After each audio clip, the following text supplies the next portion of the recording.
Okay, good evening. We are about 3 minutes shy of the start of the meeting. I'd like to do a quick audio check for Miss Arif Taj from Sport Clip. Okay. Yes, I'm here. Can you hear me? Yes, okay, we hear you. Thank you so much. I also see Mr. Delwicious.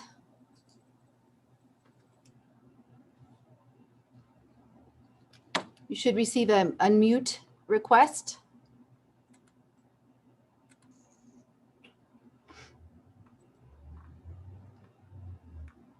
Okay, I don't think that he's logged on. Mr. Delwicious, we'll come back to you. I think we have Michelle Lamb.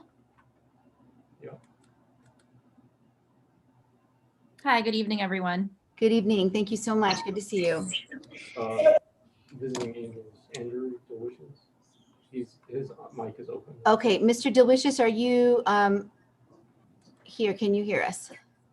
Yes, sorry, I just unmuted you and I'm walking to a quieter place. I'm actually out, so I'm stepping away for this. Great. Okay, thank you so much for checking in.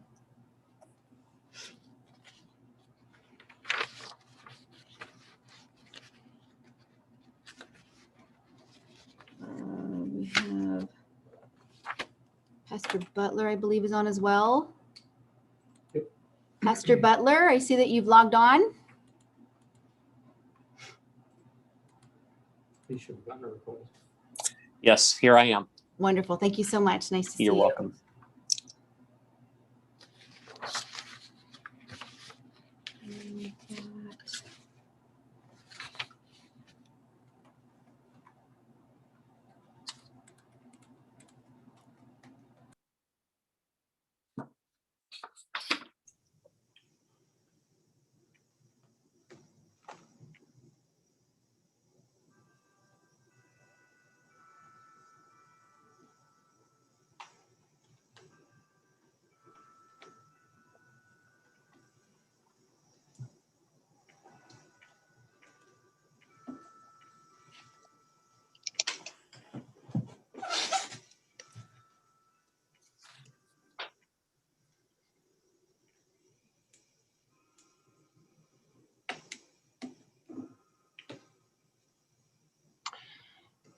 Deputy City Clerk, are we ready to go? Yes, Mayor. Thank you. We are ready. Thank you, LVM. Welcome to our regular City Council meeting for Tuesday, February 23rd, 2021. I will now call the meeting to order at 7 p.m. For the audience tonight, I am the mayor and serve as presiding officer for tonight's meeting. Tonight's public meeting will be conducted utilizing Zoom video communications. This allows the city to conduct essential business and comply with Public Health Administration recommendations to protect the public and city employees to practice social distancing and limited exposure by not allowing in-person public meeting. To ensure that the public will be able to participate in our meeting, public comments can be submitted as live comments during Zoom meetings and via email at publiccomment@cityofglendora.org. Brief lineup tonight's meeting will include 2 special items, 6 consent calendar items, 2 unfinished business items, and 2 new business items. The start of 2021 has placed significant health, mental health, quality of life, and economic impacts on ourselves, family, friends, and colleagues. The City Council and staff understand and feel your pain, frustrations, and sometimes challenging your faith in a system that's first priority is to protect the people that we serve. The City Council and city staff have been working tirelessly as frontline workers to navigate this past year in a strained working environment as we approach the 1-year mark from when the governor declared the state of emergency declaration. Our Glendora community is a family with strong values. We must remember this. Madam Deputy City Clerk, can you please conduct the roll call? Yes, thank you, Mayor. At this time, I would like to conduct a roll call and request that each council member respond with present when their name is called. Councilmember Thompson. Present. Councilmember Friedendahl. Present. Councilmember Boyer. Present. Mayor Pro Tem Davis. Present. And Mayor Alawas. Present. All council members are present. Thank you, Mayor. Thank you very much, LVM. At this time, we'll have the invocation by Pastor Bruce Butler from Glendora Friends Church. All right, let's pray together. Oh God, thank you so much for your loving care and concern for us. And this has been such a difficult year as we approach this 1-year anniversary of living under the strain and restrictions of COVID. We are reminded, Lord, that so much good remains. Much has been lost, and we have lost some loved ones and dear ones to us. And for those who are grieving, we pray for them. Lord, all of us, it seems like, are in states of loss and disrepair. And we're asking, Lord, that you would bring some relief. And I'm thankful, Lord, for a community of folks in our town who are caring and love each other and respectful. And I'm praying, Lord, that this kind of harmony and comedy may be able to present itself further and further as we move into the future together, knowing, Lord, that this pandemic is going to come to an end. And I do pray for these council members and their decisions. I pray for the city and its workers and essential services and the others who are providing so much, Lord, on behalf of those who are especially weak and vulnerable, and we remember them in our prayers. And I pray this in Jesus' name. Amen. Amen. Thank you, Pastor Butler. You're welcome. Now, Mr. Joe Cena will lead us in the pledge.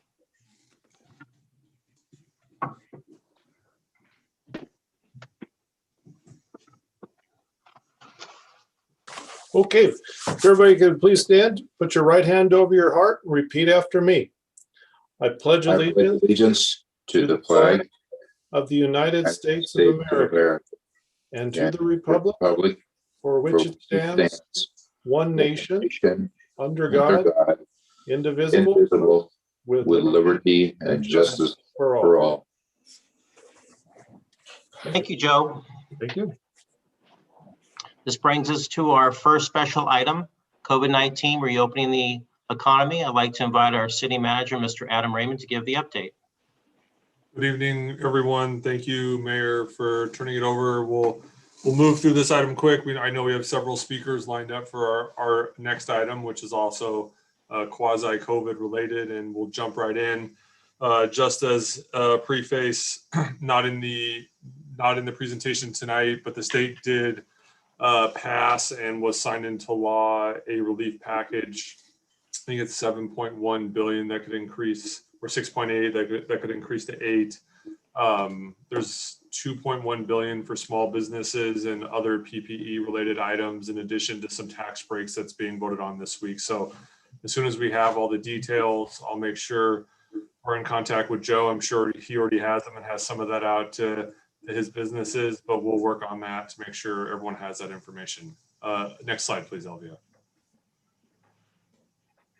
For those of you who have tuned into council meetings, you'll know this is a regular occurrence. Tonight marks the 17th update we've had on COVID related and reopening of the economy, including a special meeting that we had on November 25th. This presentation picks up from the February 9th City Council meeting. Next slide, please. By now, I think we know the terms pretty well. Our current reopening at the state level is the blueprint for a safer economy, which was put into play in August 31st of 2020. It allows for a color coordinated system of reopening on a county by county basis based on a series of metrics. This process was paused periodically on November 6th and again on December 3rd as the state went to what we now know as a regional approach that was based on ICU capacity. Next slide, please. As 4-week ICU trends look to be heading in the right direction, the state returned to its regional approach, from its regional approach to a county by county approach. The LA County is currently in the purple tier. And although we've made great strides, and we'll talk a little bit about how we compare with other counties, we do qualify for the red tier in positivity rate and positivity rate for our at-risk populations, which is called the health equity quartile. We still need more progress on new cases new cases per 100,000 residents. And if this sounds familiar, prior to the most recent spike, this is exactly where we were, where 2 of the 3 metrics qualified for a more for an advanced tier with additional economic reopenings and now related to sports as well, but we can't pass that mark. Next slide, please. This time around, the tier system is a little bit different, where the state has made some changes into new cases in the purple tier. For example, when infections were hit 25 or less new cases per 100,000 residents, city or schools were allowed to go back in TK through 6 education. Glendora Unified has begun that approach. Myself with 2 students in Glendora Unified, they're excited to go back. One starts this week and the next one will start in April. And Charter Oak is beginning to look at a similar process as well. There are some pretty robust requirements this time around for school reopening, including additional infection protocols, employee contract agreements, and other requirements from Cal OSHA, air filtration, et cetera. 7 to 12 in-person learning is not currently available until the county's in the red tier. Next slide, please. Additional changes that were announced late last week. The state announced that adult and youth sports, increased adult and youth sports with pretty significant infection protocols will be allowed after infections reach 14 cases per 100,000. That milestone was reached today. As the state releases updated numbers, we encourage you to visit the specific guidance here at the state of California, which is long and robust. I know John from Community Services, who's on the phone call, has been in contact with staff from Glendora Unified in the high school about field availability and use, and everyone's sort of looking for guidance from LA County. These allowances go into effect February 26th. Next slide, please. So just a quick reminder, this is how you progress from tier to tier. You need to stay within these tiers for a certain period of time before you're allowed to move from one tier to the next. Currently, we're in the purple tier. As you'll note, yellow tier is the least restrictive. There are 2 counties, I believe, that are in the yellow tier. There is no green tier predicated, and that is a full-blown return to normal. The state of California has said we will not reach that until vaccinations have increased significantly. Next slide, please. So the county of Los Angeles has done pretty remarkable as it relates to its peers. Really, only Orange County and San Diego County have similar caseloads. So the state of California looks at new cases per day and then issues an adjusted case rate per day. That's what we're being held accountable for. The adjusted case rate per day has a lot to do with how many tests are provided in any of those counties. You'll note, for example, Riverside County, where their new cases per day actually is less than their adjusted case rate because they give far less tests per 100,000 residents than in the county of Los Angeles, which still has a very robust testing process. We need to get to 7 or less in that adjusted case rate to move into the red tier. Our positivity rate at 5.1% on a 7-day average is great, and so is our health equity quartile positivity rate. So again, all things considered, Los Angeles County, as it relates to its peers, is doing a great job. Next slide, please. Oh, there we go. So here's the color coordinated map. If you're colorblind like I am, it's a giant mess. But there are some people that have moved into less restrictive tiers. They're mostly in Northern California, which has historically had less transmission than the more populated areas in the Bay Area and Southern California. But overall, the statewide metrics of a positivity rate in under 5% and ICU availability of 20.9%, and new COVID cases per 100,000 at 15.2 are dramatic improvements on where we were a week ago, and about 75% better than where we were at the start of January. Next slide, please. So in Los Angeles County, the health officer order that we're under, so the restrictions that are more restrictive than the state of sorts, is called the Safer at Work and in the Community. As you'll note here, from November and December into January, additional restrictions were added as case rates went up. We are mostly familiar with sort of what we consider a little bit of return to normal with allowable outdoor dining in late January. Next slide, please. The current health order was last updated on February 18th, 2021, which added the school language for TK through 6th grade.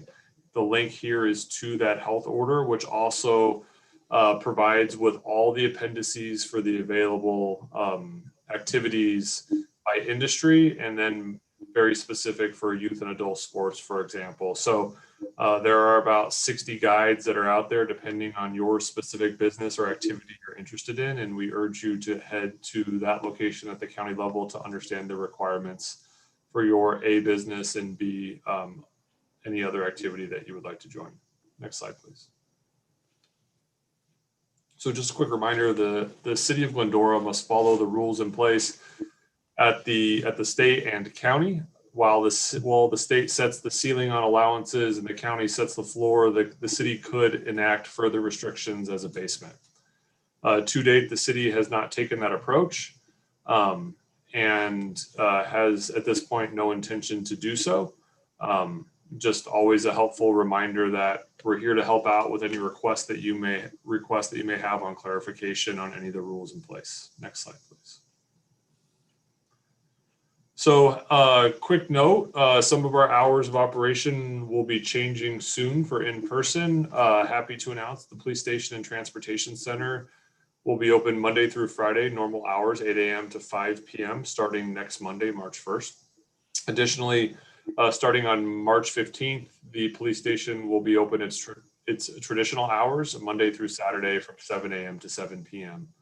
City Hall remains open to the public for walk-ins from Tuesday to Thursday from 8 to 5. The computer lab is open Tuesday, Thursday from 10 to 4. The Discovery Plaza space, which is library services, typically open on Wednesdays from 11 to 1. We'll also have a 4 to 7 p.m. In March as well. And always staff is available via appointment to come in, via video conference, phone call, email, etc. Monday through Friday. Similar to many of you on this phone call, staff continues to have challenges in staffing some operations in normal hours in person as childcare remains and in-school education remains a challenge for everyone. Next slide, please. We get a lot of questions about vaccines, and just the fundamental bottom line is there is not enough supply to meet the demand. We've heard phase 1B, which is a lot of food service and other areas, including education, is allowable starting March 1st. We highly recommend that you go to the state's website and the county's website to determine your individual A, availability for appointments, and then B, if you're eligible. If you have any questions, please contact us, visit or via phone call, email, visit the city's website, and we will do our absolute best to try to find the answer for you on when you are eligible. Next slide, please. So again, here are the common websites that we have where you can find information. Pretty fascinating. The city's website still continues to remain one of the most visited pages. It used to be PD, jobs, and water bill. COVID-19's up there with everything these days, and we have a pretty robust amount of information on that webpage, including if you have issues, how to report them to the county. Next slide, please. With that, Mayor, turn it back over to you for any questions with the City Council. Thank you, Adam. Looks like we're going in the right direction. Yes, sir. So with that, it brings us to our item number 2 under special items, the Glendora Business Appreciation Week. Before I bring up City Manager, I would like to remind everyone that our amazing Chamber of Commerce only receives a small stipend from the city, as well as the use of their facility. All other expenses come from membership dues, fundraisers, and as we know, last year, events were curtailed greatly and memberships were on a downward trend due to the pandemic. The Chamber helps all businesses in Glendora that seek assistance regardless of being a member or not. So for those businesses that can support our Chamber, please do, please do. So now I'll invite our City Manager to Adam Raymond to introduce the item. Hello again. Really happy to be here tonight to talk a little bit about this item. For those of you at home, this is my 3rd coffee stop today at 3 different locations, and I got a haircut on Monday, so trying to do our part when we're asking to shop Glendora. Next slide, please. So just quickly, our last city council meeting, the city council proclaimed this week, February 22nd to the 28th, to be Glendora Business Appreciation Week. This is in partnership with the Chamber of Commerce and the city and chamber, are encouraging Glendorans to shop and dine local. Next slide, please. For the city's part, and before I turn it over to Joe, we've been pushing out via social media, encouraging people to hashtag Shop Glendora, Glendora Biz Appreciation Week, show where they're eating, dining, shopping, and we'll continue this through the rest of the week. And here are some of the graphics and a couple of the postings that you'll see on our social media accounts. Next slide, please.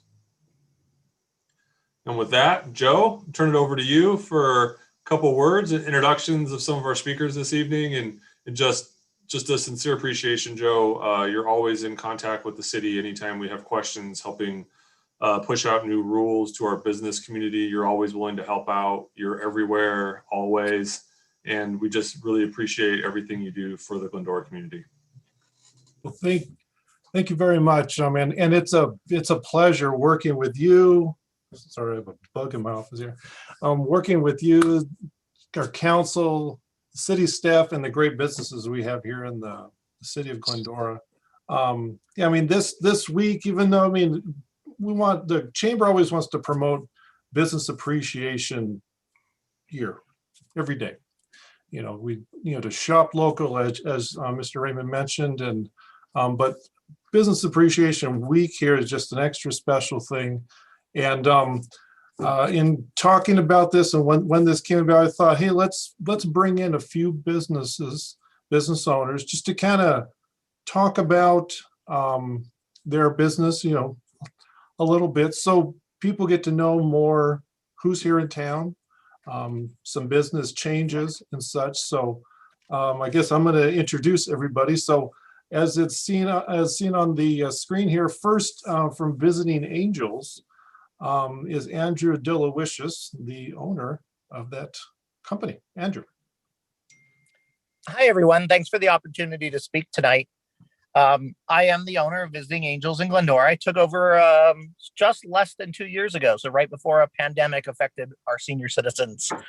So it was great timing. But we provide in-home care for seniors in Glendora and the entire San Gabriel Valley pretty much, and we have done so for the last 20 years. So we do everything from non-medical care, from right now we're doing grocery shopping and doctor's appointments and things that are not as safe for our seniors, up through, full-on support and hospice level care. It's been an interesting year, but our community from day one has really stepped up. And as soon as this pandemic started, people were dropping off orders of masks and have stood by us the entire time. And I'd like to think that we've done the same through this pandemic. We have had a lot of scary moments, but we have had no seniors that have come down with COVID through business relations. And all of our clients have stayed safe through all of this and are now through the process of getting vaccinated. So we want to continue to serve the community. We're thankful for everything that everyone's done for us. Adam talked about the vaccines and how available they are, and that is true. They are not available and not easy to get. We are up to about 70% of our staff is now currently vaccinated and able to care for our seniors in even a safer environment. And so I wanted to extend an offer that if anybody who's on this call meets the current criteria, the 65 plus, that needs help getting a vaccine, we are monitoring the sites daily with the county, with the local stores like CVS and Vons and Albertsons. And we can help to get people scheduled and even help to get them to the appointment to get a vaccine. So I can post my information in the chat, or if there's somebody else on the site who would like to post that information, you can also just Google search Visiting Angels Glendora or go to visitingangels.com/Glendora, and we will help you with getting vaccines so we can get past all of this and get back to helping our other businesses thrive. Great, thank you very much, Andrew. Next up, we have Michelle Lamb. She's a pharmacist and the new owner of the Sierra Pharmacy next to Foothill Press. Michelle. Hi, everyone. Thanks for the introduction, Joe. My name is Michelle Lamb, and I am the new owner of Sierra Pharmacy as of a few months ago. We're located in the Foothill Medical Arts Building on Grand Avenue. Just a little bit about me. I am a pharmacist who obtained my bachelor's and doctor of pharmacy from USC. My background includes prescription compounding, vaccines, long-term care pharmacy for nursing homes, and also intravenous home infusion. As for Sierra Pharmacy, we've been serving the Glendora community and the local areas for over 30 years. We have deep ties to the community, and we do our best to treat our customers like family. The COVID pandemic has certainly been tough for everybody, but we're here for all your medication needs. We've been providing free deliveries straight to your door. We also specialize in durable medical equipment like canes and walkers, and customized compound prescriptions. So that would be like your topical creams or mouthwashes. Right now, we're also offering routine vaccinations like your annual flu shot, your pneumonia and shingles vaccines. And the exciting thing is we are gearing up to administer the COVID vaccine in the very near future. We have an online website, sierrapharmacyrx.com, where you and your family can sign up for routine vaccines. And you can also sign up for our COVID vaccine waitlist, where we will contact you as soon as the vaccine becomes available. On our website, you can also refill prescriptions or download our mobile app, so you get more efficient service and easy access to a pharmacist. As a small business owner in Glendora, I place a lot of value and importance on contributing to the community, especially in my capacity as a healthcare worker during the pandemic. So if you have any questions, anybody in this group, or you're a fellow small business owner or group or church leader hoping to offer vaccines for your employees or your organization, please don't hesitate to reach out because I'd love to help out. Again, I'm Michelle Lamb from Sierra Pharmacy. Thanks for having me here, and look forward to meeting you hopefully in person very soon. Great. Thank you very much, Michelle. Next up, we have Pete Vobecki of Vobecki Enterprises.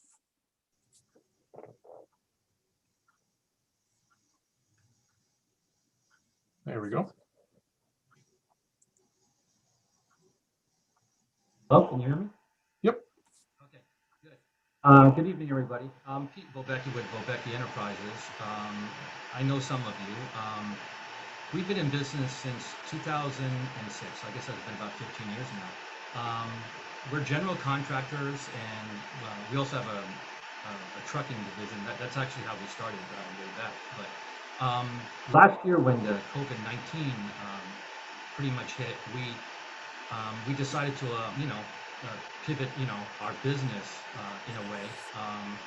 It was in the construction and trucking was a little bit difficult with the COVID, being you can't do face to face with a lot of people that we were used to in the past. So we pivoted a little bit on our business, and we added a couple of different products that I really want to show you real quickly this evening. The first one, I think if you can see that, it's a product called Pure, and I'll just tell you really quickly a little bit about it. You can find this product and the other one that I'm going to feature in just a second at Vobecki.com. We have a shop link, so you can see the products and so forth. But a little bit about the Pure product. You may have seen some of these products where they do misting in buildings and airplanes and so forth. That's been a big thing the last year, and that is what we do. It's a misting service. We go out professionally to buildings, facilities, construction companies, and we do the misting service. However, the product that I just showed you in the smaller form, you also can purchase it and mist your own home without having us come out to you professionally, because we do like high rises in a lot of big buildings. So you also can come to our office. You can order online, and you can actually buy this product and do it in your home. Just a couple of key aspects about the Pure Hard Surface product is it's EPA registered. It has the EPA lowest toxicity called Category 4. It's odorless, non-irritating, non-corrosive, non-flammable. It meets the OSHA bloodborne pathogen standards. It has a 24-hour residual disinfection. It kills germs in as quick as 30 seconds, eliminates more than 30 harmful germs, including coronavirus. Again, it has no VOCs, it's non-flammable. Again, this product you can find at Gobekli.com. Again, we have the pricing there, we have a spec sheet, you can see everything. Also, really quickly, I want to, we've become exclusive distributors here in LA on an item that most people think a mask is a mask. But as you know, the N95 mask is extremely difficult to obtain. And we were able to be an exclusive distributor for this product, and it's manufactured here locally in the Los Angeles areas. It's US made, and we have the NIOSH approved N95 mask made in the USA. It's NIOSH approved. It's made in the United States. It's packed in 10, a 10 pack. And you can find this also on our website. That I just showed you an N95. However, we also have the FDA approved mask. Again, made here locally, Los Angeles area, packed in 10, FDA approved. This is a 5-layer mask. And here we have the 5-layer FDA approved mask also, again, made here in LA. Right now, they're saying that you should wear 2 masks. You may have heard that. So this is a 5-layer. So again, if you go to our website, Gobekli.com, you'll see the shop link. You can find those. And I thank you very much. Thank you very much, Pete. Next up, from Glendora Employment Agency, we have the owner and CEO, Teresa Muma. Teresa. So good evening, City Manager, Mayor, City Council members, and fellow Glendora residents. I'm honored to be able to speak tonight as this being Business Appreciation Week. Glendora Employment Agency is proud to be celebrating 65 years of conducting business of Glendora, this beautiful city of ours. We're a privately held corporation and a multi-generational women-owned enterprise. I'm 3rd generation in my family to own the business, and four females have been CEOs. We provide temporary employees, contract to hire placement, direct hire services to employers. We focus on administrative, accounting, human resources, customer service, professionals. In addition, we successfully provide employees in manufacturing, distribution. We have proven placement in CNC machinists, engineers, machine operators, packagers, and assemblers. During this pandemic, we've been assisting job seekers with typing certificates. Many city, county, and school districts require job applicants to provide such certificates. We have been one of the only providers of such certificates since March. We've been very busy with this and have found a way to provide it safely to the job seekers. Our mission has been bringing people in business together. Obviously, that's been a little bit challenging with COVID. I'm proud to say that our dedicated staff and I have been working on the front lines, helping our communities get back to work. We have been a crucial link for many applicants seeking employment because they lost their jobs due to COVID, as well as assisting many companies in the greater San Gabriel Valley and Inland Empire, providing staff where potentially staff has gone out due to COVID-related issues. We have been backfilling with temporary employees and we've been able to fill the gaps for those employers. We learned how to pivot our skills and help our communities, as most companies have these days.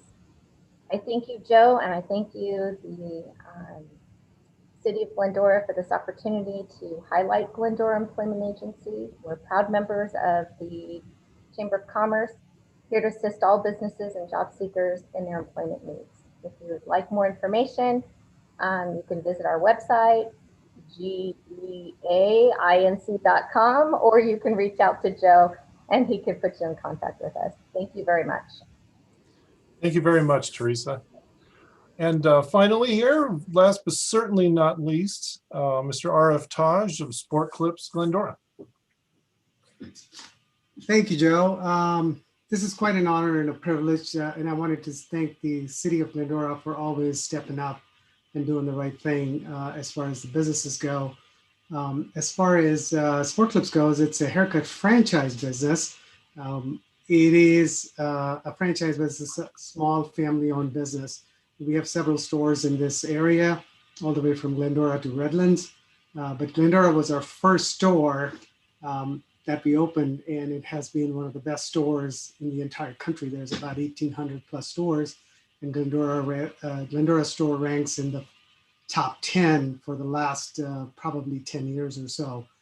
We opened our doors in 2008 and have never looked back because of the support of the city of Glendora and the residences of Glendora and the surrounding cities that have been our guests and continue to support us, and even through these hard times have supported us. We have been part of the community for a long time. We do a lot of things with the schools, with the colleges, with the surrounding businesses, and of course with the chamber. I've had the privilege to be the chairman of the board in the past, and the president also before we had the president and CEO and Joe for a couple of years before that. So appreciate that. Chamber has always been a great resource for us, and obviously we contribute as much as we can to the chamber and the local businesses that we can support through the chamber. So I appreciate that a lot. As I said, our business has been open since 2008, and now we are open in a different environment. We've been shut down 3 times in the last year. So we were shut down mostly almost like 5.5 months out of the year in 2020. But when we did open, we were only open at 25% capacity. Sport Clips was one of the pioneers in making sure that not only the CDC guidelines were followed in our industry, but we went above and beyond that. We in fact set some of the standards that are being followed around the country by hair salons and haircut franchises. Sport Clips has been very, very active in that, and we continue to be part of that. We are open at 25% capacity, but we are following all the protocols. We have the capacity to service as much as almost 10 people at a time, even with all the restrictions. And we have the online check-in facility, which is now being utilized by 95% of our guests, which makes life very easy for them because we cannot have so many people inside the store. So people can check in online, they can come at the time when they're allocated, and then get their services in a very timely and efficient manner. In conclusion, what I would like to say is that we are one of those facilities where people have been very safe, and our environment is very safe. We use clean packs, we use sanitization between each guest, and it has been our privilege to serve the community and do this in a safe way. So again, appreciate this time. I appreciate the opportunity, and always appreciate the city of Glendora for all that they do. Thank you. Great, thank you very much, RF, and thank you to all of our business owners that joined us tonight. I mean, this is a very small example of what Glendora has to offer, but again, thank you to the City Council and Adam for this opportunity to showcase some of what we have in Glendora. Thank you very much. Thank you, Joe. I really appreciate everything that you've been doing. I'm going to bring this back to council if they want to say a few words. Mendel, you want to start us off? Sure. Thank you, Mayor, and thank you, Joe, for the tremendous job that Michelle and you do and your board does day in, day out. You are there, and I just want to say thank you. Thank you to the 5 folks that shared. They are, as you said, a part of the entire team, and so thank you to each one of them. And my wife and I were downtown today and had lunch, and I'm challenging the 2 of us for this week to spend what we would normally spend on online shopping to take that to in-town shopping. And so we're going to do that both in the consumer side as well as the food side. And we are going to enjoy everything even more than we always do. So I would challenge each and every one of us to do that and continue to shop and eat here. Thank you. Thank you, Mendel. David? Thank you, Mr. Mayor, and congratulations to the chamber membership and all the work they do to keep their presence in front of us. Right now, we're enjoying cool summer in California, so that just means the weather is beautiful. There's no reason to stay indoors. So as Mendel said, let's go outside, visit our businesses, eat hearty, and shop well. Thank you. Thank you, David. Gary? Thanks, Michael. You know, we had our closed session before this, and luckily it was relatively short, and I had an opportunity to go take a walk around the village. And it's just so exciting to see everybody out and about again. And I see that the residents of Glendora are stepping up to support our businesses in the best way they can. You know, the chamber has just done an amazing job. And again, it can't be said enough how great of a job Joe and Michelle and the whole team has done over at the chamber in order to not only help their members, but to help the entire community through this. There are businesses that have survived this because of the chamber and what they've been able to do. So again, hats off to you, Joe. And all I can do is ask everybody to just spend a little bit more this week and try to keep it up. Keep in mind, business owners have gotten help to pay their expenses and to pay their employees. There has not been any stimulus money to help business owners pay their own costs. So we've got business owners who have been keeping their doors open and paying their bills and paying their rent and paying their employees. But unfortunately, they've been struggling trying to take care of themselves. And as a business owner, we all know that we put in an awful lot of hours every week. And it's just one of those things that it's time for us to step up and pay our business owners back. So thank you to all the business owners in town for the support you've given the community all these years. And I am confident the community is going to continue to pay that back. Thanks, Michael. Thank you, Gary. Karen? Thank you to the chamber. Thank you to our presenters tonight, and Shop Glendora. Thank you, Karen. My colleagues have said it all very well. I'm just incredibly proud of our businesses, of the chamber, and how the city is also interactive with the chamber and the businesses to move things forward. We just have an amazing city, and we have some great businesses. And I'm just, again, incredibly thankful and proud. So with that, we're going to go off to public comment, item number 3. I'd like to invite members of the public to address the city council. Speakers are limited to 3 minutes, speaking once on both on and off agenda items. I will also be opening public comment period for items 11 having to do with the school, and item 13 having to do with SB 29. So if you have any comments for those items, please make them at that time. This is your time to speak uninterrupted. Please address your comments to me, the presiding officer.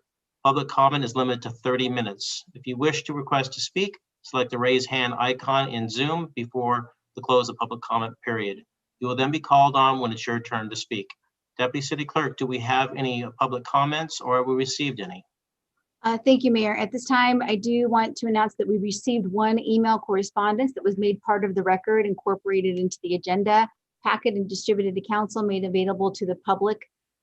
We have received one request to speak. I'm not quite sure if that was for item 11 or not, but Mr. Baeza, who was at our special meeting previously, thought that it would be better for him to speak at this meeting. So Mr. Baeza, do you want to speak now during public comment or wait for another item to come up, 11 or 13? No, I think right now, if that's okay, I would like to speak. Certainly. Please go ahead, Mr. Baeza. You've got 3 minutes. Thank you. Great. Good evening, and thank you, Mayor and City Council members, for allowing me to speak tonight. My name is Bobby Baeza, and I'm a proud citizen and taxpayer of the City of Glendora. On Saturday and Sunday, February 13th and 14th, I witnessed the violation of the health guidelines issued by Los Angeles County. Glendora Unified School District granted approvals for baseball games to be played within the city Glendora limits, which has, at that time, is under the LA County's Health Department's most restrictive tier.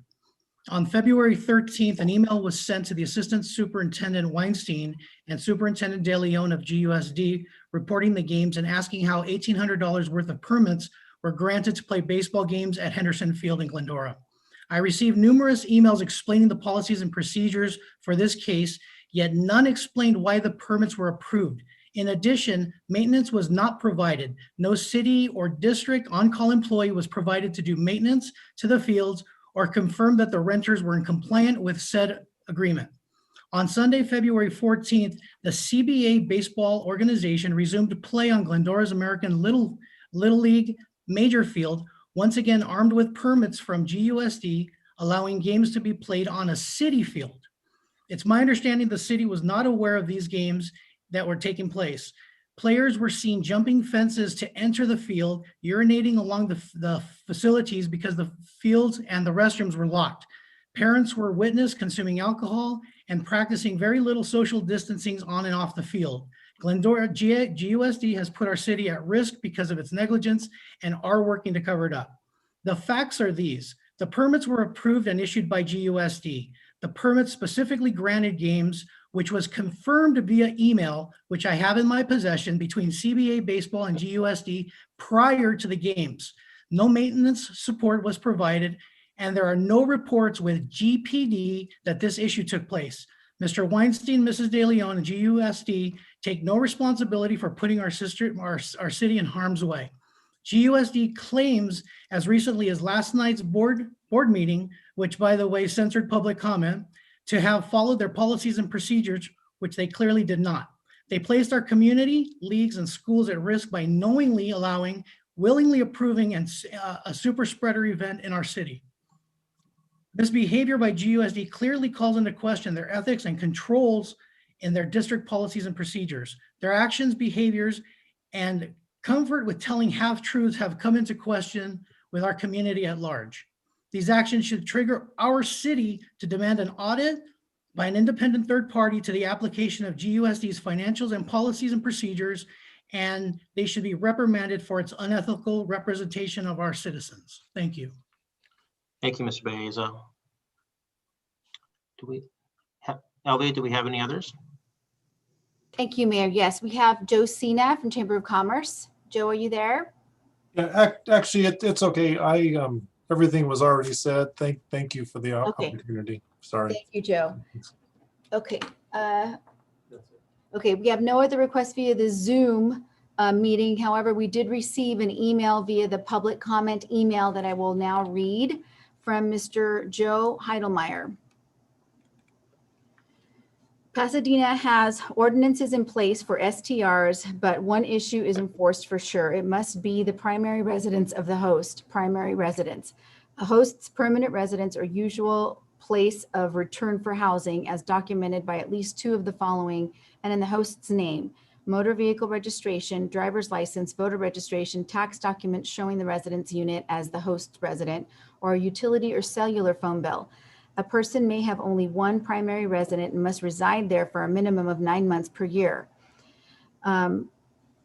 Laverne has a moratorium on all STRs, was set to expire January 21st, 2021, but according to the city planning office, it continues in effect until August 2021. According to Julie at the planning division in Laverne, only with the permission of 6 adjacent neighbors can an application be made with the city to allow an exemption for a room house to be used as an STR.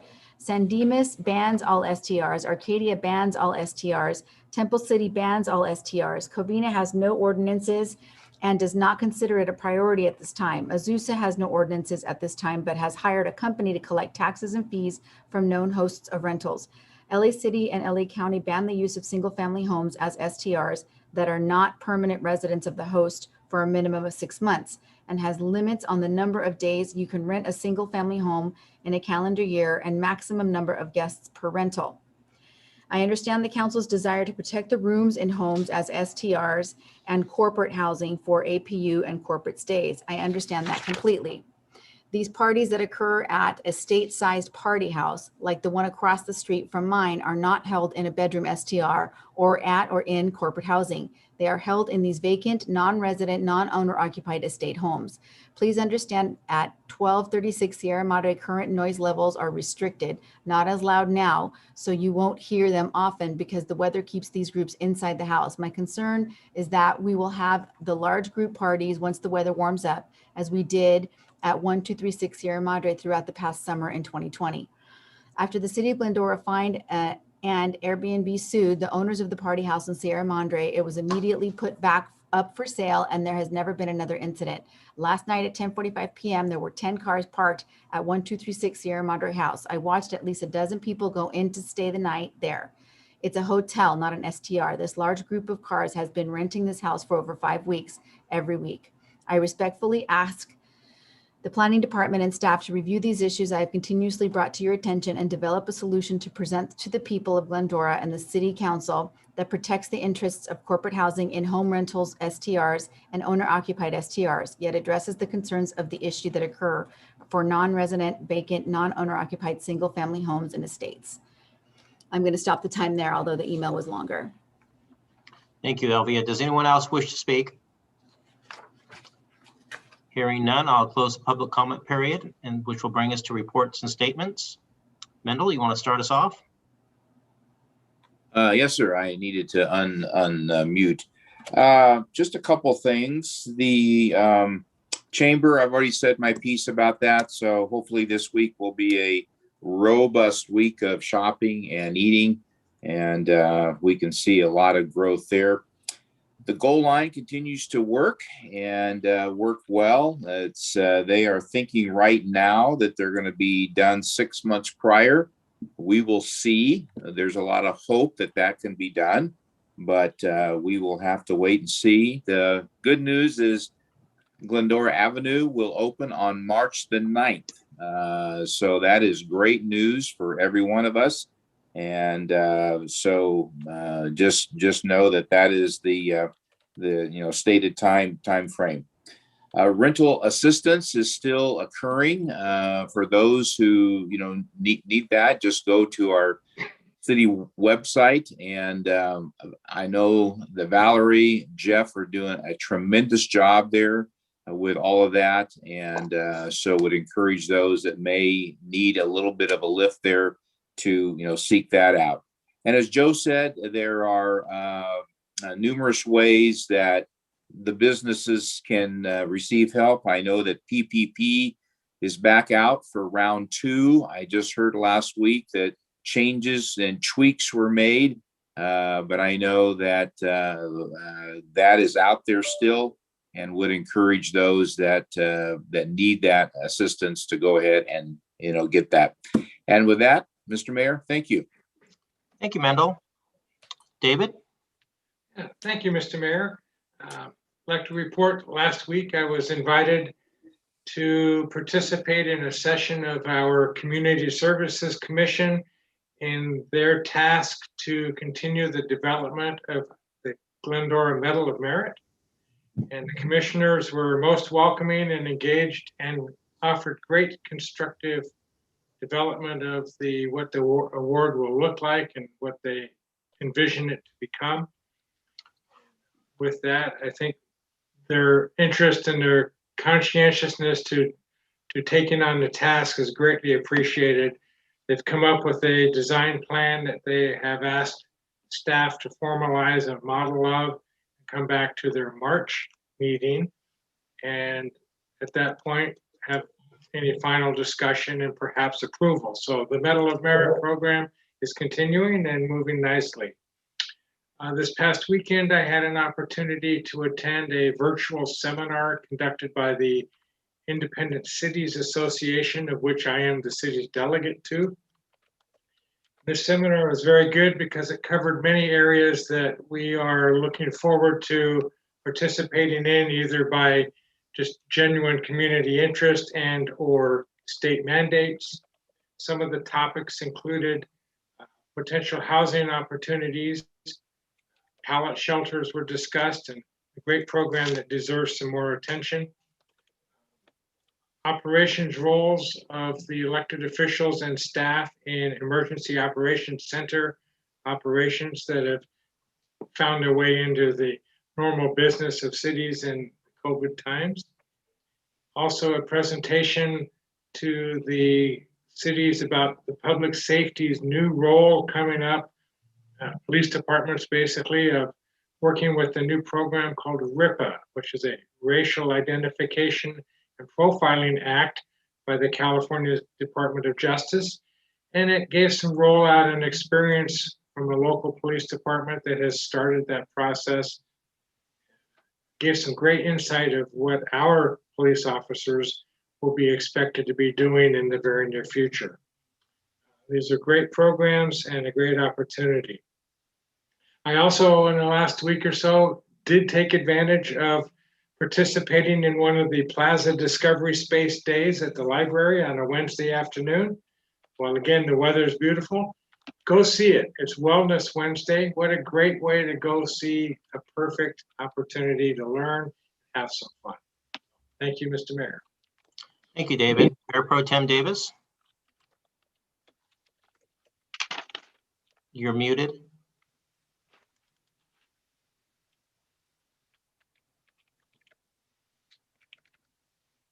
There we There go. you go. It was not wanting to cooperate there. Thank you, Mr. Mayor. This evening, I would like to ask that we adjourn our meeting in memory of Karen Babineau.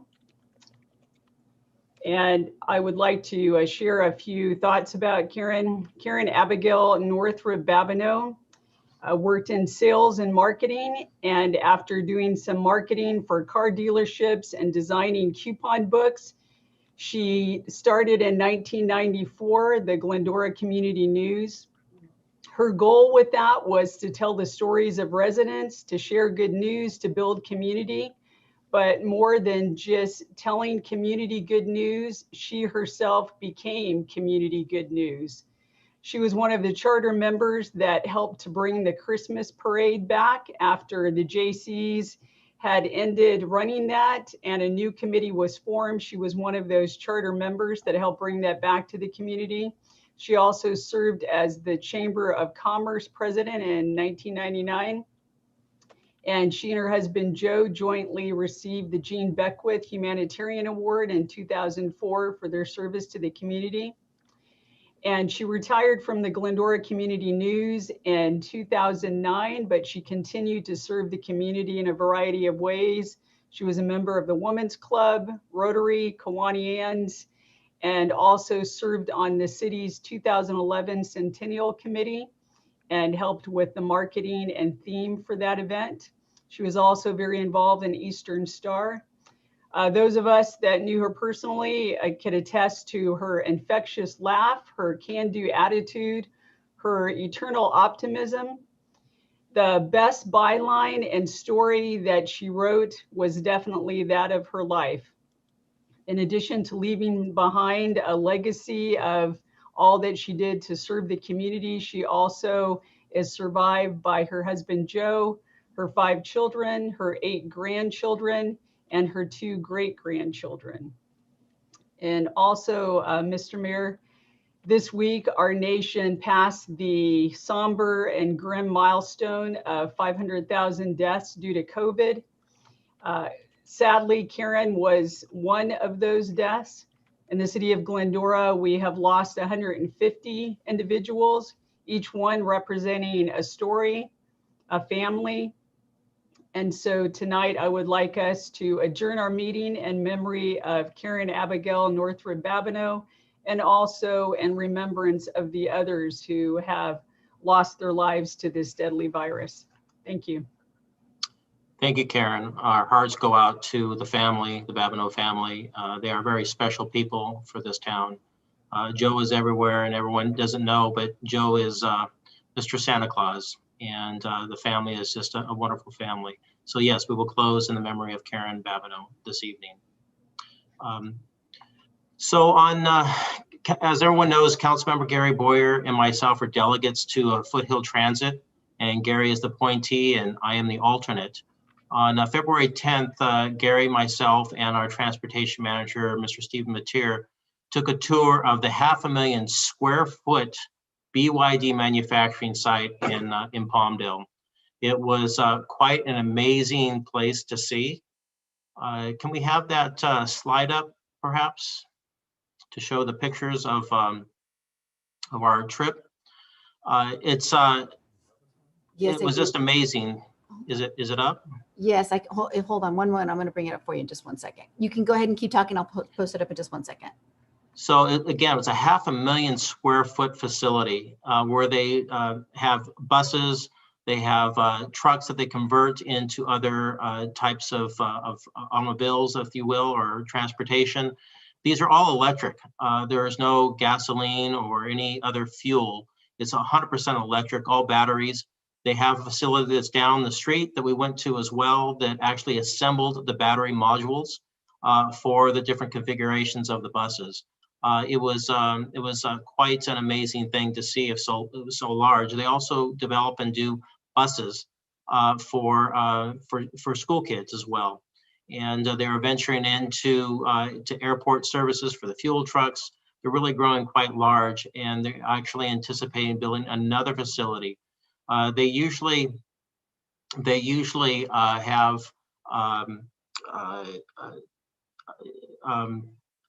larger facility, but they're also going to be building another facility. It looks like if they get more buses online. And I skipped over Gary for a reason because I wanted to see if he wants to chime in on this as well. And but I'll finish this up with I have myself and David Friedendahl have a tour of the Gold Line this coming Thursday, and we're going to be checking out the station and everything along that entire route. So that's my report, Gary. Well, you know, as if you've been following the news, we know that there's been a directive for public transportation to be all electric by 2035.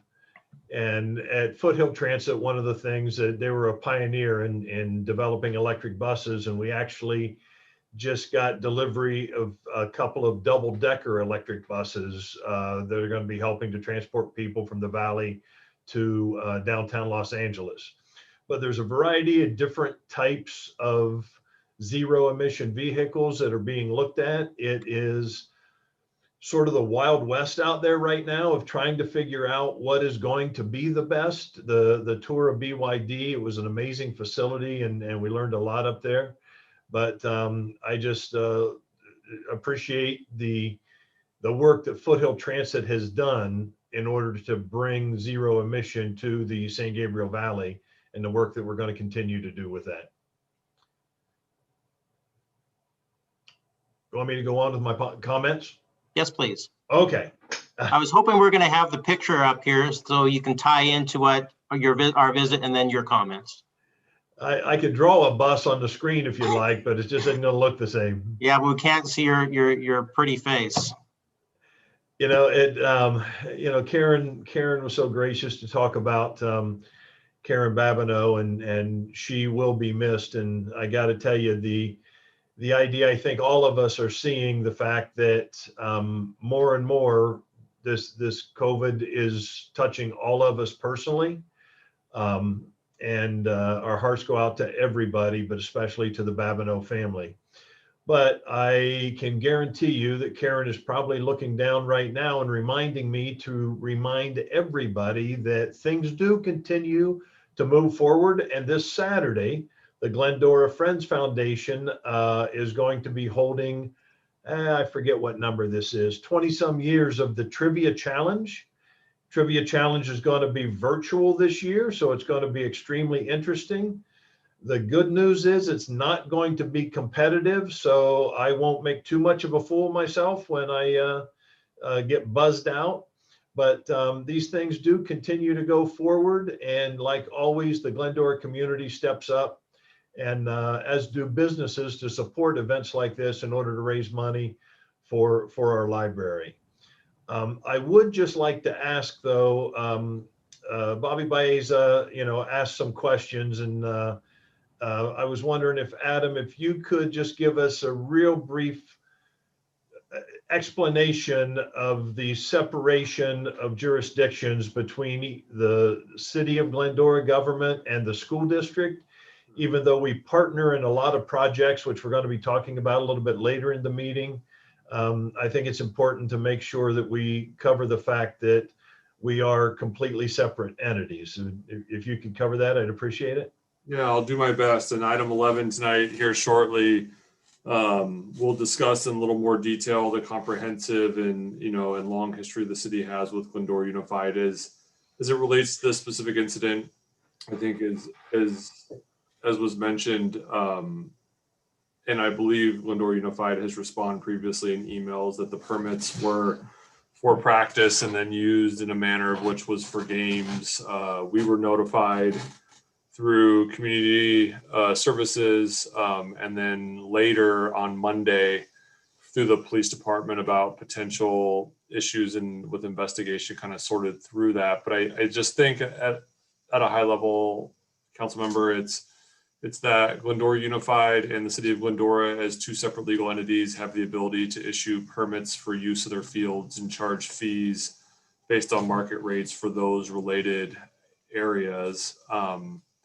One's actions, while especially when two facilities are very close, and we'll actually talk about that map tonight, where the middle school is, creates some appearance that one agency or another is doing something.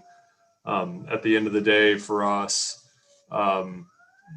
two separate entities with both their separate set of allowances and boards that have oversight over them, the city council for the city and the board of trustees for the school board. So I hate to discuss item 11 before we get into it a little early, but definitely we each have our own areas that we are responsible for in field maintenance and responsibility.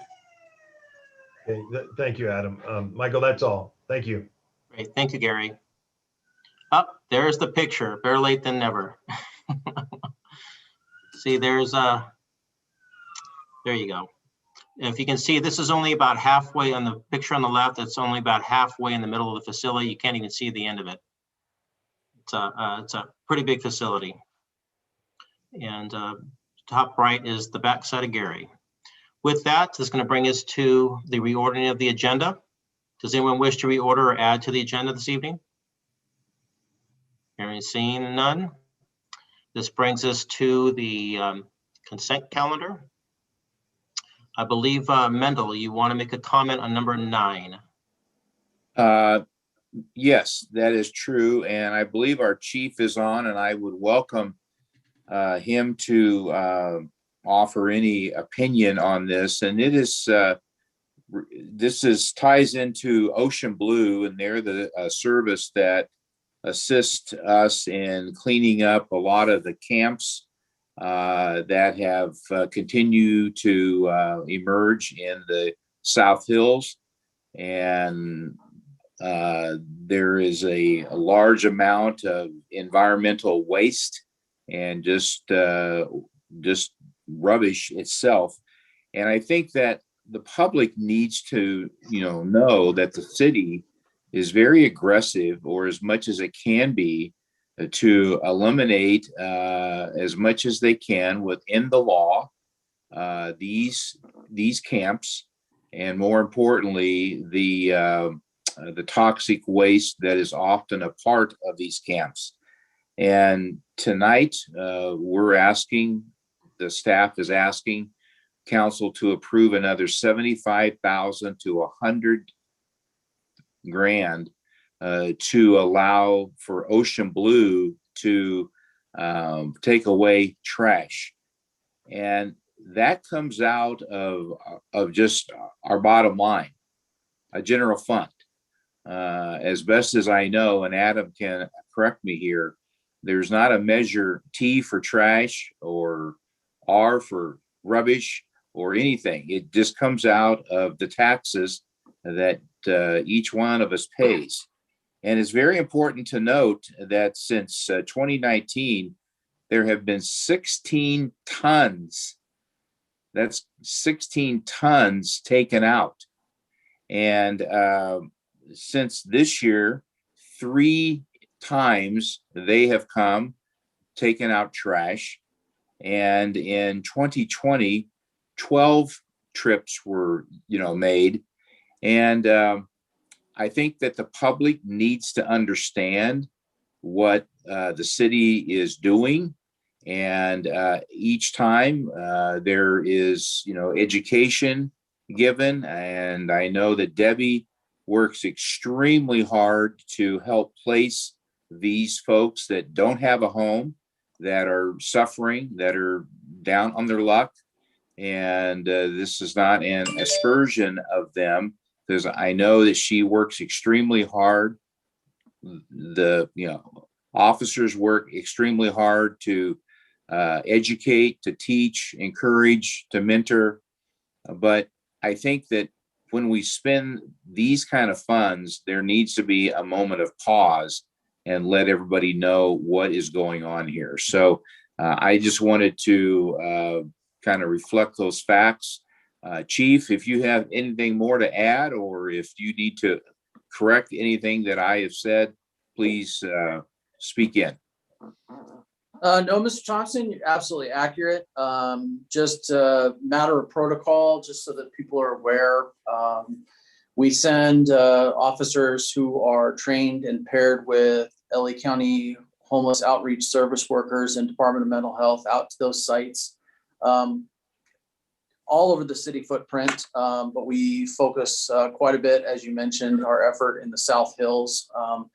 In a 360-degree format around the hills. Most people don't realize, but those hills stretch all the way over to the Lone Hill side, behind up and behind the Dodge dealership, and about the 210 freeway corridors. A lot of no man's land, for lack of a better term, between Department of Water and Power, where the giant power lines go through, and Caltrans, which is state property, and then City of Glendora property. And we work in collaborative effort with Caltrans and our partners with county and state to get in there, do some outreach services. We do a lot of work in advance of going in there and doing the cleanups, getting people connected with homeless outreach services through the coordinated entry system. You mentioned Debbie Lopez. She is our key component to making that entrance portal with our housing navigator through the 3 Cities grant.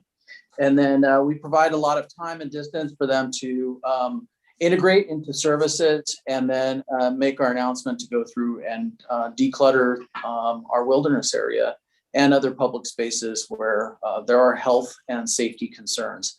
Oftentimes we find, like you said, hazardous materials, which generally equates to biological materials. There are no public restrooms in those areas, so they make their own latrines, and they make their own areas for campfires, which obviously in a wilderness area can create a very dangerous environment. So give everybody a chance, get in there, and then crews go back with Ocean Blue, which are the special contractors, specially trained to handle the biohazard material, and go through and remove the trash and excess debris. Any items that are intrinsic, which is, valuable items and such, are held by us. That's why we go with that vendor to go up there, so that we safeguard property and allow people time to regain their, reclaim their property if they inadvertently left it behind. But generally, we find a lot of trash, so it's an interesting item, and I thank you for the support, sir. Thank you, Mr. Mayor. That's all that I have. Thank you, Mendel. Thank you, Chief. Items on the consent calendar will be enacted by one motion without individual discussion unless a council member has requested it to be removed for a separate discussion. Does anyone wish to pull a consent item? I'd like to make a motion, Mr. Mayor, to approve items 4 through 9. Do we have a second? Second. Elvia, can you please do a roll call vote? Thank you, Mayor. We've got a motion by Mayor Pro Tem Davis and a second by Councilmember Thompson. I'll take a roll call vote. Councilmember Thompson, Yes. Councilmember Friedendahl, Yes. Councilmember Boyer, Yes. Mayor Pro Tem Davis, Yes. and Mayor Alawas. Yes. And that passes 5-0. Thank you, Mayor. Thank you, Elvia. This brings us to item number 10, unfinished business. Approve amendment number 3 to the contract services agreement between CSG Consulting, Inc. and the City of Glendora for building plan review and inspection services. I'd like to invite building official, Mr. David Collette, to present the staff report. Thank you, Mr. Mayor. Greetings, Mayor and City Council. The agenda item before you requests council approval for an amendment to the contract between CSG Consultants and the City of Glendora for building plan review and inspection services. The building division is responsible for reviewing construction plans, including building permits and conducting inspections. Building services are a core responsibility of the city and necessary to ensure that new construction is built to current building and safety standards. Over the past 2 years, the building division has experienced a high number of vacant staff positions. Along with those vacancies, COVID-19 brought additional challenges to providing building services. Due to the staffing issues and changing processes and procedures due to the COVID-19 pandemic, the reliance on CSG Consultants was required to continue service for plan review and inspections and to meet the city's goals related to plan review turnaround time. CSG Consultants is familiar with the building division's plan review and inspection procedures and has made it possible for the city to continue these important services uninterrupted. The proposed contract amendment will cover the cost of one contract building inspector and the estimated cost of contract plan review services through the end of the fiscal year, June 30th, 2021. The proposed amendment increases the contract amount for these services by $230,500. Fees collected by the city for plan review and inspections are intended to offset the cost to provide these services. Moving forward, staff is planning to align a new longer-term contract pursuant to the upcoming 2-year budget process. In the meantime, this item requests that the City Council approve amendment number 3 to continue contract services through June 30th, 2021. Thank you. Thank you for your reports. I'll bring that back to council. Mendel? Mr. Mayor, I was able to ask the questions that I had about this morning. And so I'm supportive and have nothing more to ask or say. Thank you, Mendel. David? No, thank you, Mr. Collette. I'm good. No questions. Thank you, Gary. No questions. Mayor Pro Tem Davis? No questions. Thank you, David, for your report. Thank you. Thank you, Karen. Thank you, Mr. Collette, for your presentation. One quick question is the turnaround time for these services. Has it stayed the same, or has it increased our capacity on turnaround plans and things? Yeah, it's within a day of what it was before COVID started, and our procedures for the processing of pretty much everything here in building has basically been turned on its head. Everything's different now, from paper plans to electronic plan submittals and stuff. We basically had to transfer to that within a matter of days once we were locked down. So it's pretty amazing that the review times have been able to stay basically the same. I think with 1 day difference. Great. Do you see in the future this will even become more efficient with the electronic version? I do. Yeah. Once we have the electronic infrastructure in place, like a land management system that can handle, greater public interaction from the outside, with a good, computer system for submitting plans remotely and paying fees and stuff. The system we have now and what we're getting by with is a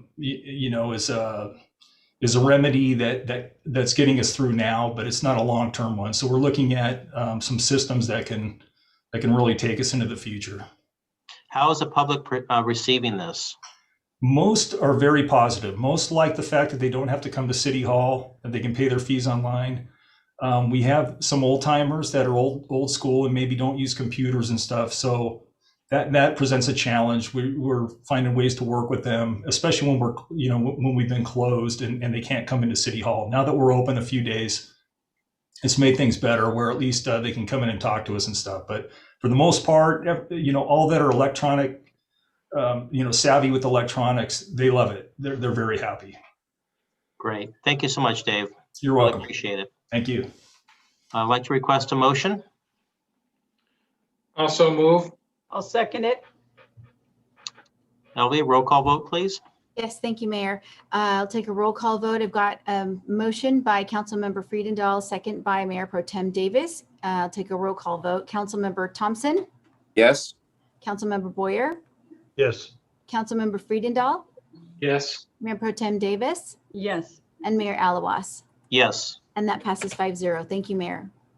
Thank you, Elvia. Let's bring us to item number 11, update on the partnership agreement and agreement between the City of Glendora and Glendora Unified School District, requested by Gary and Mendel at the February 9, 2021 meeting. Strategic Plan item 35-EMO and 36-EMO. I'd like to invite our City Manager, Mr. Adam Raymond, to present the staff report. Good evening, everyone, again. This will be the second to last time you hear from me this evening, so lucky you 4 times. Quickly on this item with me, we have staff. We have John Aguirre, a Community Services Director, Chief Egan, if there are questions in those 2 regards. And we also have from the school district board president, Zandra Borg, and Mr. Weinstein, who's Assistant Superintendent for Business Services. Just like to take a moment and point out that a lot of the faces around the table, while John was born and raised in Glendora, is relatively new in the director position, and Egan is a new chief, and I've been here a little more than 2.5 years. And with changes at the school district, oftentimes when we're asked these historical questions to go back in time, a lot of research is required, and oftentimes what the actual procedure is done sort of not necessarily through tribal knowledge, but people find ways around to get stuff done when there are areas that are difficult to navigate. So if you can please go to the next slide, Elvia. Just wanted to start off by saying we had a chance and found some old files. Not everything is computerized here as we start that process. The city's contractual relationship with the school district actually dates back to 1962. We're approaching 60 years of joint facility use agreements. It's pretty interesting when we were able to locate some of those old agreements. There is actually agreements around the public library expansion in the 1970s. In the 80s and 90s, there are joint use agreement expansions. In fact, in 1984, was when the agreement was passed to allow the 2 middle schools to operate as parks past 3:30 p.m. Pretty interesting. In talking with John Aguirre, while we couldn't find the staff report, John reminded us that he was in school at that time and actually remembers why that was done.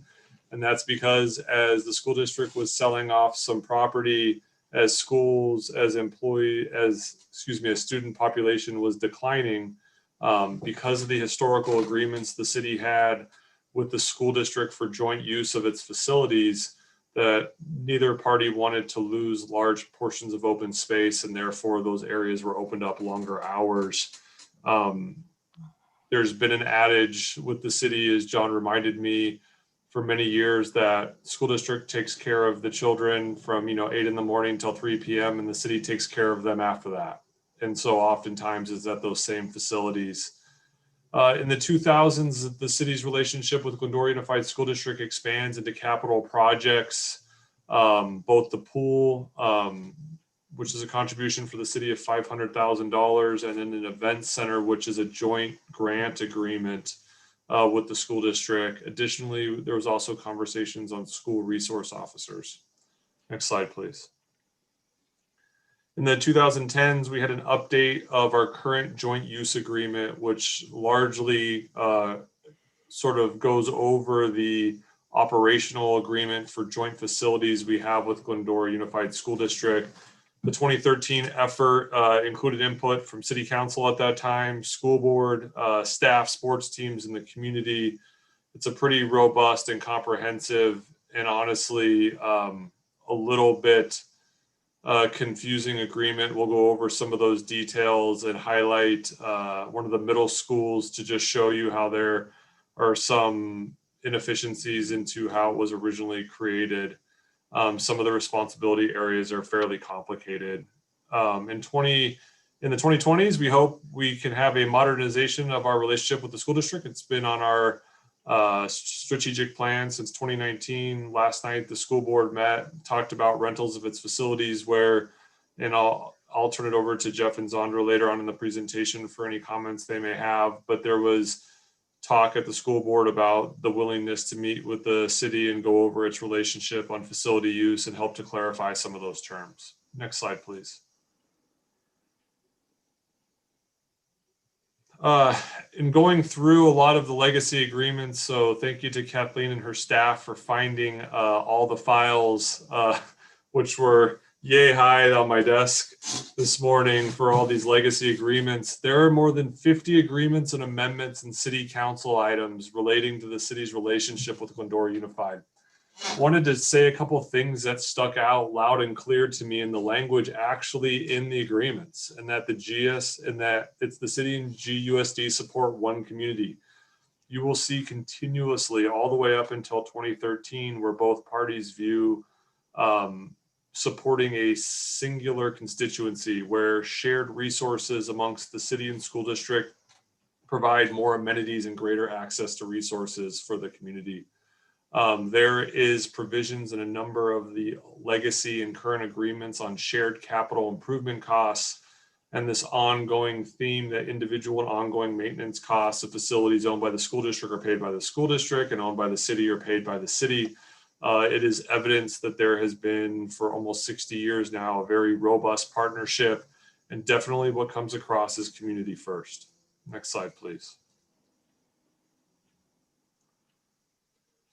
How did we get here today? So let's a really brief history of where we've been since 2018. In late 2018, former Mayor Nelson and past board president Ellenson requested the superintendent and myself to review the city and GUSD's partnership.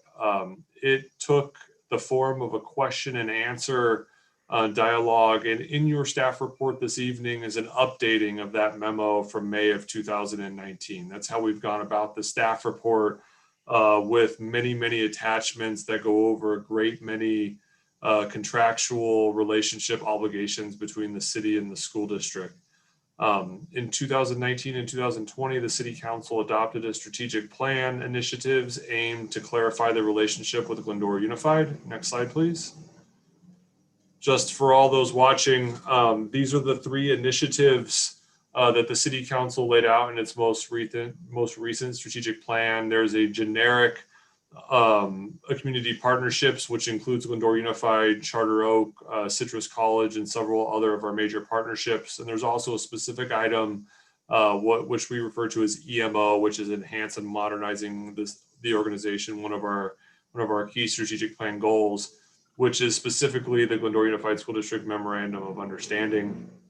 The City Council, as the plan was adopted in the middle of COVID, also felt very prominent and understood the impacts of childcare.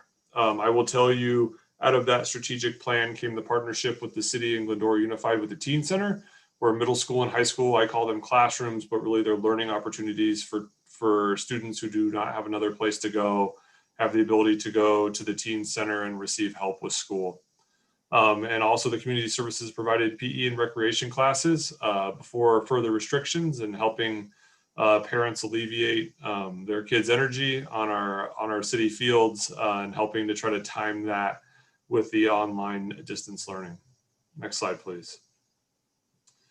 Little back further to how we got here. Over the past 2 years, our goal for an MOU at both the school district level and the city level with staffing changes have been delayed. And then with COVID, the project was put on hold for a while. As I led into this presentation, there's a lot of new faces standing around the table and a lot of really lost information over the last 60 years on how things worked and why we do things a certain way and where we cut corners and where we had help in maintenance areas that's not really documented in, by our sports groups and how that works.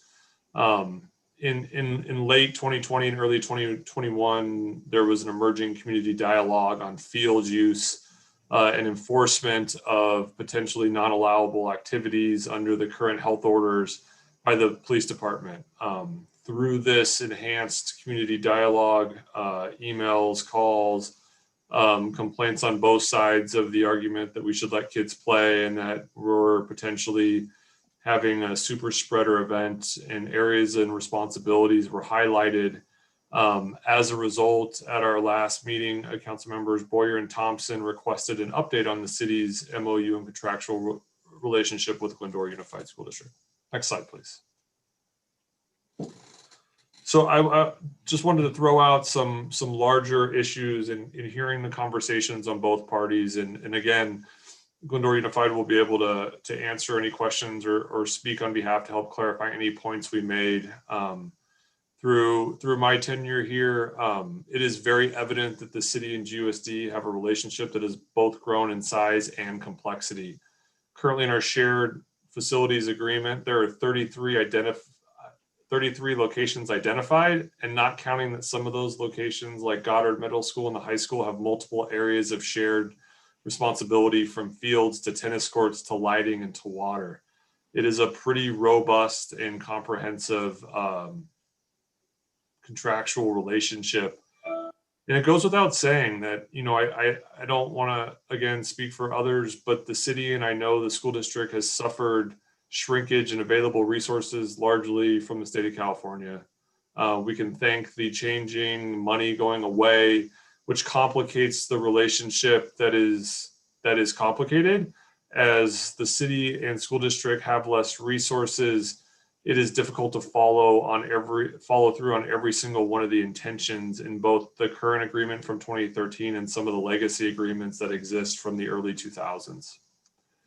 And with resources, you know, the strain due to COVID, with staffing, both monetary, they've highlighted these historical challenges in a very public fashion. Who's responsible for what? How do we go about field maintenance? How do sports teams play? Who has first right of refusal to the use? And again, with new staff and these restrictions in place, has really highlighted in a very public fashion some of the areas that need modernization in the city's relationship with Glendora Unified School District. Next slide, please. Want to highlight one specific case. So if you look at the 2013 shared facility agreement in your packet this evening, you will find an area that talks about the parcel of land largely considered Goddard Middle School, which also is a city park and a city water facility, multiple parcels. Really quick, if all of you could commit to memory the item on your left here with numbers and letters and fence and line responsibility and who's responsible, city and Glendora Unified School District, you'll notice nowhere on here are sports leagues. And sports leagues do a lot of the maintenance. And it kind of goes without saying that that's kind of one of the areas that we probably should document a little more clarity here. And if you look on the right part of the presentation tonight, you'll see ground cover areas and square footage and responsibilities that help to try to determine the size of responsibility. Now, since you've committed everything to memory on this slide, we'll go to the next page. And here's the map. So now that you have the key memorized in your minds, F1, BA, and everywhere else, this is actually multiple parcels and multiple area of responsibility all outlined in maintenance. And I will tell you, when you review it, it's difficult. And so does that chart get followed to a T? No, it doesn't. It just doesn't. And staff has done as best of job as they can to try to maintain this large facility and complex in conjunction with the rules provided from 2013. To make matters slightly more complicated, Elvie, if you can go to the next slide, please. Here's what the parcel map looks like. So this is from LA County Assessor's Office. This is the overlay. And the reason why in 2018 the relationship kicked off, if you'll notice the baseball field at the lower center portion of the baseball field, that parcel, if you looked on a map, you'd think belongs to Singular Wireless, but it actually belongs to the city. There's actually a cell tower lease on city property. You see how that property line looks a little funky as it relates to the third baseline and the dugout and the area of use? That's a city field. But when you look at the actual line of demarcation there, the boundary line of that parcel, you'll notice that it's on what we would consider the school district property.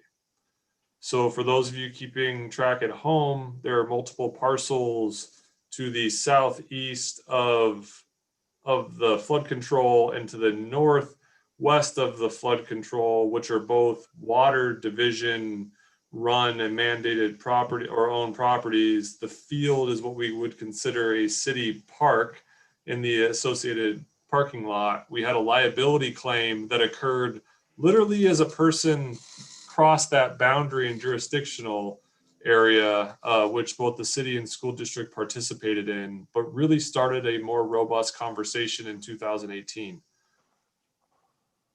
I should remind everyone that this is just one aspect of one facility mentioned in the joint shared use agreement. There are Little League fields that are here. This was the subject of the public comments earlier, and I didn't want to cut Bobby off short, but I wanted to save for the presentation here. I thought I'd put a little more detail that this is all very complicated and it's very difficult to provide clarity onto responsibility. Further, the northern part of this area, this field is a city park after the hours of 3:30 p.m. according to the joint use agreement in 2013, and actually dates back to 1984 when those expanded hours were put into place. Next slide, please.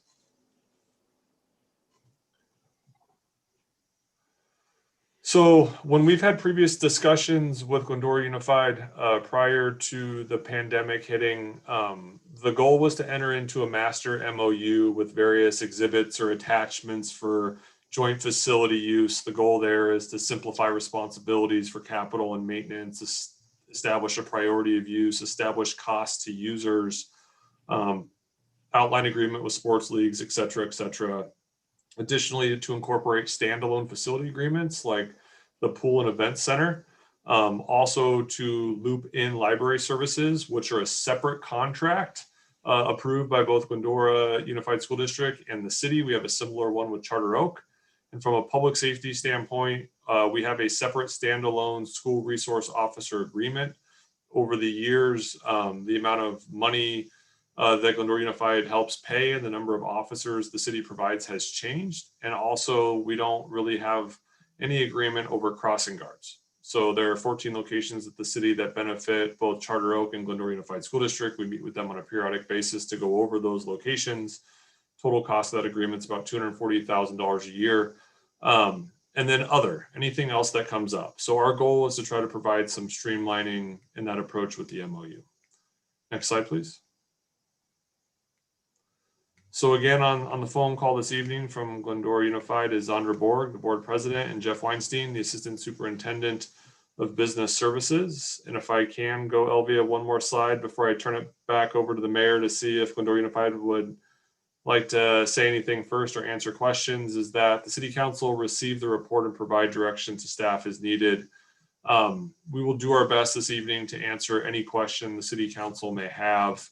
The report in your packets this evening is pretty comprehensive on a Q&A about a number of facilities and use and shared agreements. I wanted to highlight this evening just how involved the school district and city has been from a contractual relationship for almost 60 years, and just how complex some of this stuff is. And in all fairness, as we've gone about this when the request was made at the last council meeting, we keep finding new agreements that were talked about at council and amendments from the 60s and 70s as council asked clarification questions. And if it sounds confusing, it's because if you read the joint facility use agreement and look at it, it is. And I can understand from a public perspective, if you were a sports team or if you were a member of the public and you looked, it'd be very difficult to understand.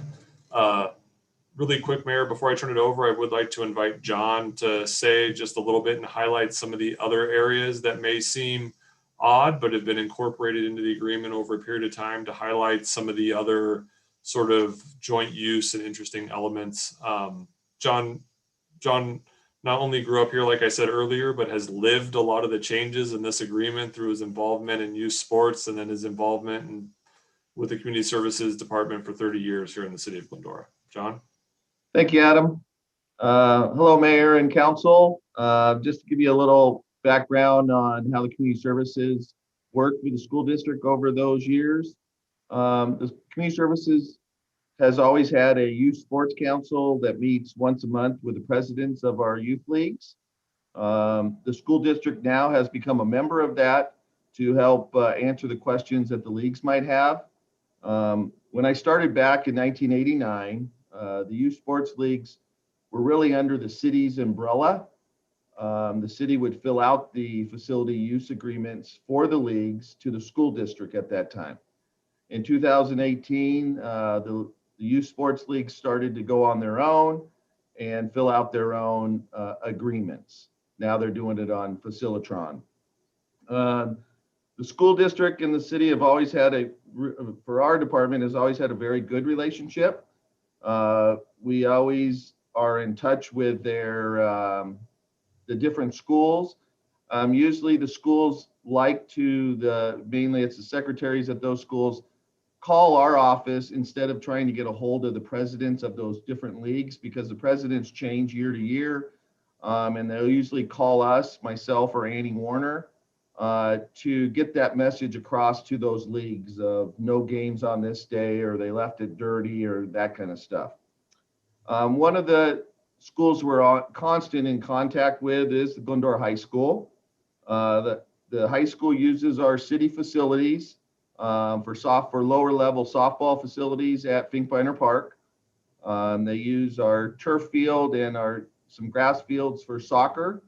They also use the gymnasium at the Crowther-Teenan Family Center when they're in a pinch and need some either volleyball or basketball in another gym. The high school also uses us twice a week for their high school for speech and debate and youth in government. We offer their classroom there for them that they come and meet, the students do. We do have some quirky items between the city and the school district. Adam mentioned the major field at Goddard for American Little League. Staying at Goddard, the Pony Colt Field, which is on school district property, the lights are owned by the city of Glendora. The city put those in to maximize their play time. So those lights that have been up there, probably 50, we redid them, but the original ones probably been 50 or 60 years up there, have always been owned by the city and that. Also at Glendora High School tennis courts, the lights at the tennis courts are owned by the city, and we pay the electrical bill there. We have a meter there that we get charged for the lights at Glendora High School tennis courts. The city has always worked with and partnered with the school district for when the courts at Goddard or Glendora High School need painting and restriping. We've always gone in half there. And for the Sandburg and Goddard gyms, for the sand and recoats, we've always been a partner there and done that. For our youth baseball organizations that have been on Sandburg and Goddard, they used to be down at Sutherland also, but that South Hills Little League went defunct. So those leagues are over 60 some years old, have been part of those schools sites since they started. Most of those leagues, they put in thousands of dollars for the upkeep, which also helps the schools when they do their PE classes and stuff. They do the mowing and fertilizing and that, and the school does the watering. But for their electric, I believe almost at all their snack bars, they have their own Edison bill their meter that gets charged off to those organizations, not to the school district. So those are some of the things, but we've always been proud, to help. In fact, when I was going up to meet with Adam today, Jerry Llewellyn, the athletic director for the high school, called me as I was walking into Adam's office. They're in a pinch because football and soccer in a normal year run back to back. But right now with CIF opening it up, they're running together. And at the high school, they don't have enough facilities because they also have field hockey going where they can put soccer fields. So they were asking if they could look at playing at Pompey Park in our football stadium there. And we told them to give us the dates. We'll work with them and try to talk to Lassie League to give up some of those games so we can play at, so they can continue to play at here in Glendora. So that concludes my report. If you have any questions. And John, thank you very much. And just, and Mayor, if I may turn it over to the chief really quickly, I wanted to touch on some of the enforcement and education efforts the city took with use of the fields, both city and when we were notified by the school district of potential non-compliant use with COVID. One of the more difficult things after we've had this conversation tonight and sort of highlighting, you know, what many of us know is a long-term cooperative agreement where oftentimes a lot of stuff are done that's not written down. It just stuff gets done here, concrete gets poured, things get fixed, facilities get updated. And with COVID, it's created this really unique wrinkle where the public is very passionate why some children are able and others are not. And it creates sometimes an us versus them mentality. And as this council knows, and how I've explained to those people who have inquired, we have always taken an educate first standpoint. We do not cite people for infractions as it relates to the health order. We have one specific example of the party house, which is a pretty significant event. But we always take an education approach first. The County of Los Angeles, through its Environmental Services Division, has the ability to find, and the link, if there are issues, are provided in the city's website. Chief, if you wouldn't mind briefly, if the city gets a call regarding whether or not it's a field or anyone else, do you mind just providing this group just a situational update on how we typically handle this type of activity?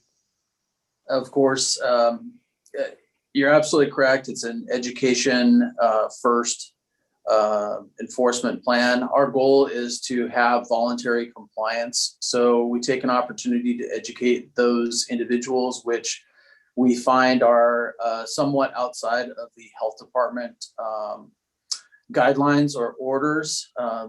It's a moving target, as everyone has experienced or has listened to Mr. Raymond's every other week report regarding COVID updates. Health department orders change from week to week, sometimes twice in a week, making sometimes the navigation of the small nuances of certain activities challenging us, challenging law enforcement and such, trying to find a path to show that we're responsive yet asking for the public's compliance. So we regularly make updated copies of the health department order. They're in the hands of all of our watch commanders and our code compliance officers, our community preservation officers, who are typically the ones who handle these complaints after they're reported to us. And we go in hand and educate people and ask for self-compliance, and we allow people time to comply. Our goal is to not punitively punish people. We want to educate people to be reliant on their own self-awareness and educate themselves. And we found that we get the most bang for our buck, so to speak, getting it through that path. Continued violations or just egregious violations, specifically referencing that party house from several months back, or continued non-compliance. We've had some local businesses in town that have continually defied the orders, get referrals to the Environmental Services Division. Those caseworkers go out back with code and compliance officers, and they get cited for the health department order violations. It's few and far between. If you check the county's website, you can do a quick search, do a control F and look for Glendora, and you can look for businesses that have violated it. And other locations which are violators, and Glendora has relatively limited repeat violations. So everybody's doing pretty well complying and doing their best to try to navigate it in this very strange time in the pandemic. And with that, Mayor, our staff's reports concluded. Turn it back over to you for comments by the school district, or open it up to public comment.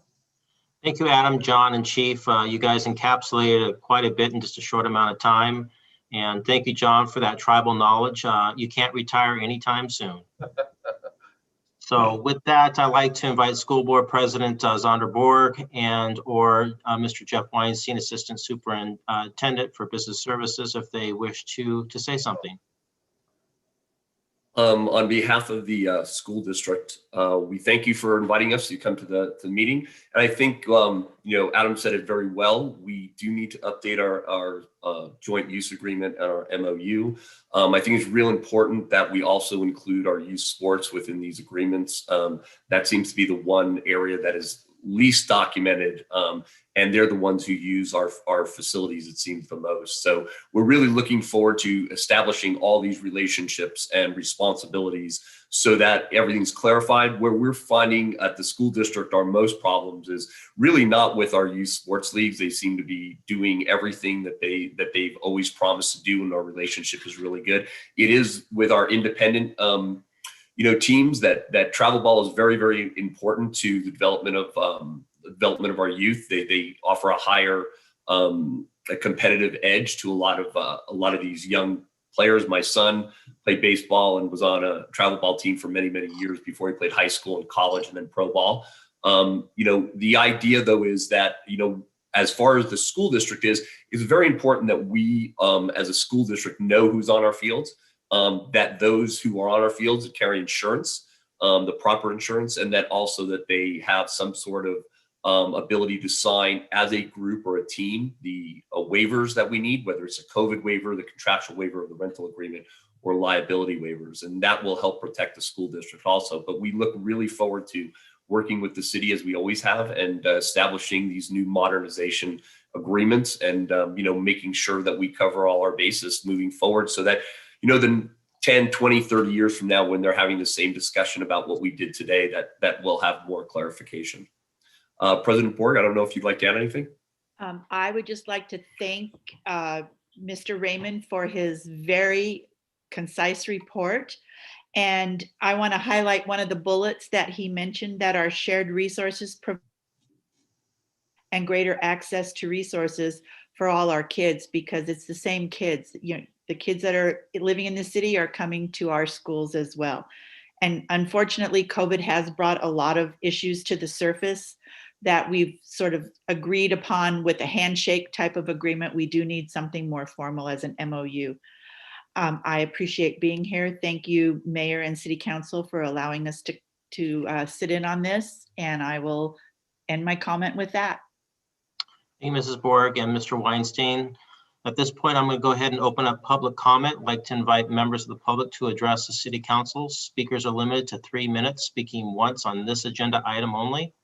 This is your time to speak uninterrupted. Please address your comments to me, the presiding officer. Public comment is limited to 30 minutes.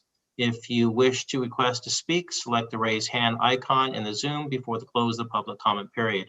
You will then be called upon when it's your turn to speak. Have we received any public comments on this, Deputy City Clerk? Thank you, Mayor. We have received no request to speak for this item at this time and no emails either. Does anyone in the audience wishing to speak on this item? No requests at this time, Mayor. Yeah, I see no hands. So at this point, I will close the public comment and bring it back to council for deliberation. Gary, would you like to go first on this one? This is your item. Sure. One of the things that the city of Glendora, the sports leagues, the residents of Glendora, the school district have always been great partners in doing what's best for the kids of this community. And that's the goal coming out of this, is make sure that we create something that's going to be in the best interest of the kids. As we talk about that the city pays for something, or the city owns something and the school district pays, or the school district property, the bottom line is all of this stuff is being paid by taxpayer money, and it all belongs to the taxpayers. It belongs to the residents of Glendora that live here. And so we need to figure out a way to do what's best for the residents of the community. And I mean, that bottom line, that's all there is to it. Glendora is the type of community that we have these types of unorthodox agreements. I spent a number of years on the board of Little League. I love telling the story of, I spent a Saturday down painting bleachers over at the Sandberg Fields when my wife hired professional painters to paint our living room because I was too busy working down at the fields. So, it has always been this type of a partnership, but I think it's important that a lot of this stuff gets clarified. And there were some things that I think that we really need to address. And one of the things, and I had the opportunity to watch the presentation Mr. Weinstein made last night at the school board. And the issue that came up about reporting things to the way it was worded was to the authorities. And I understand that to be the Glendora Police Department.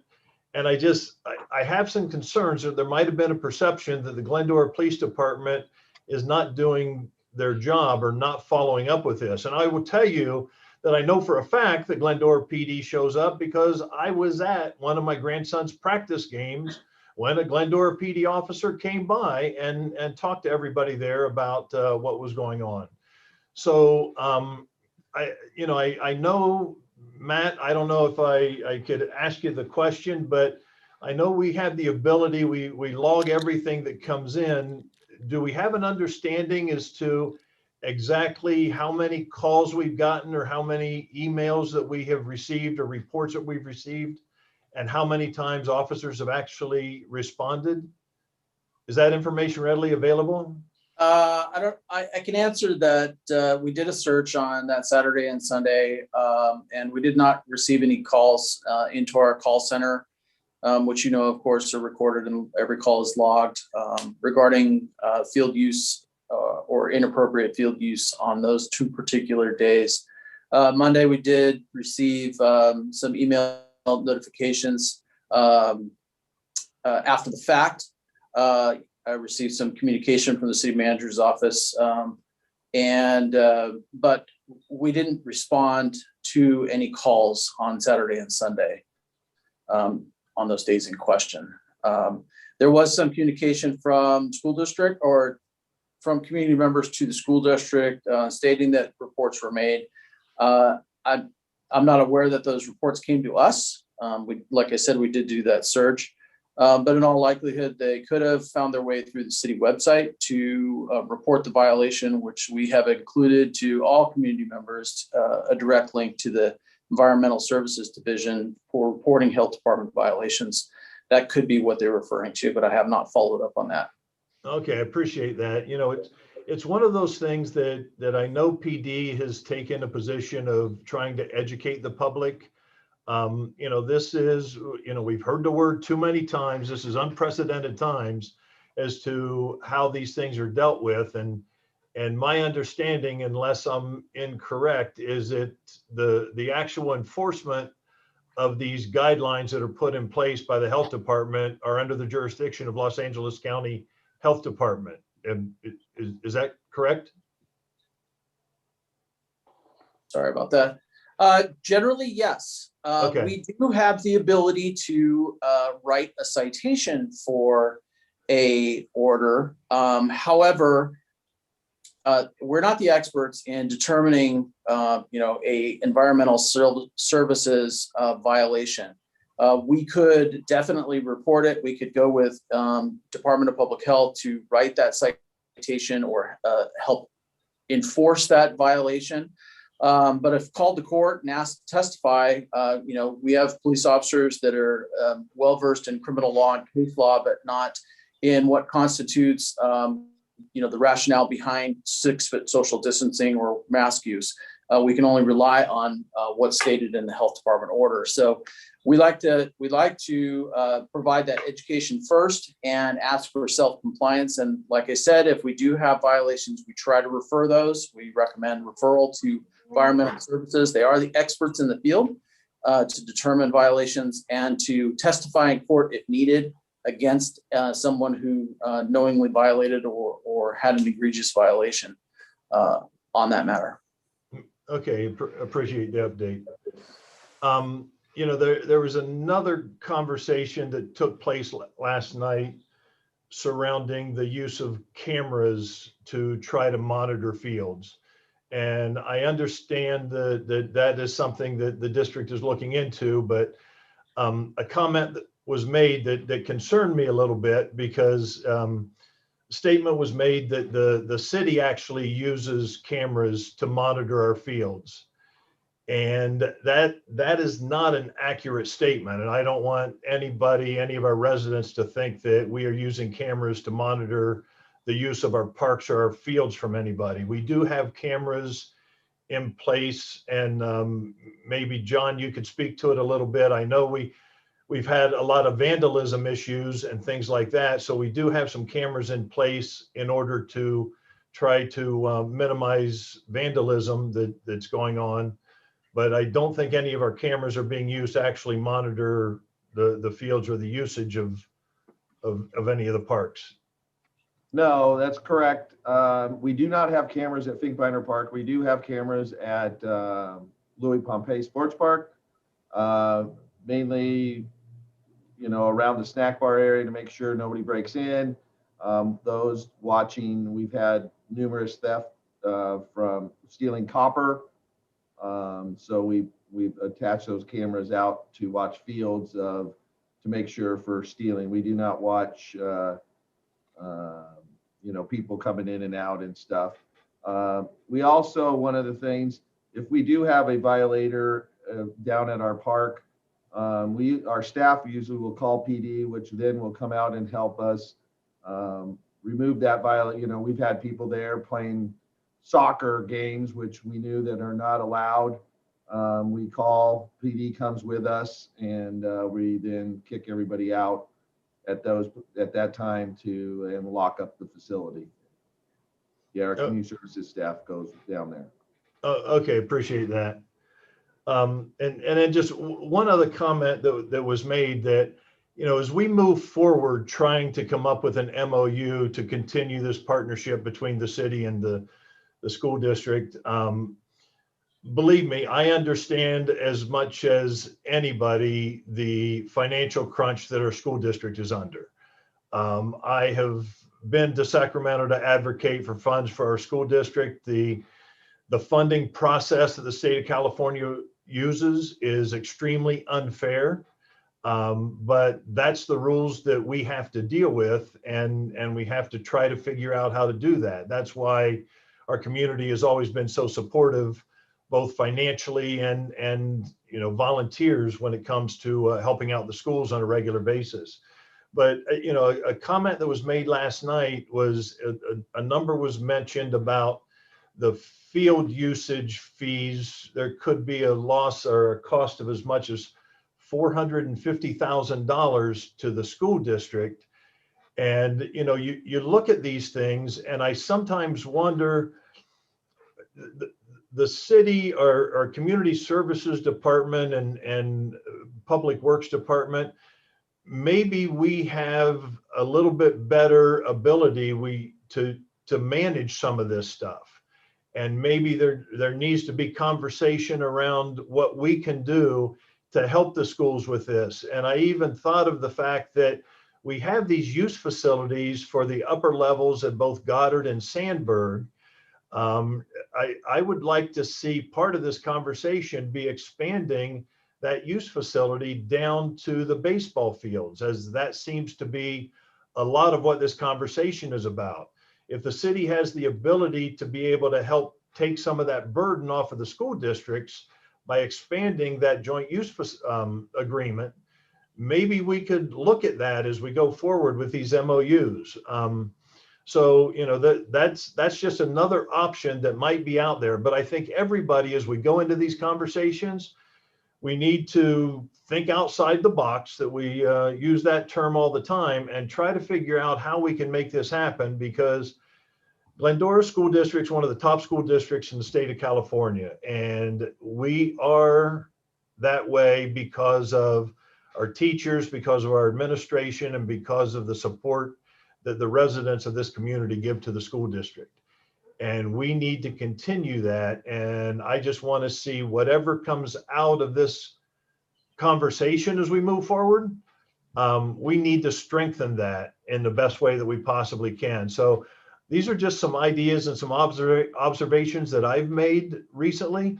And I look forward to the school staff and the city staff continuing to work together to try to solidify a lot of this.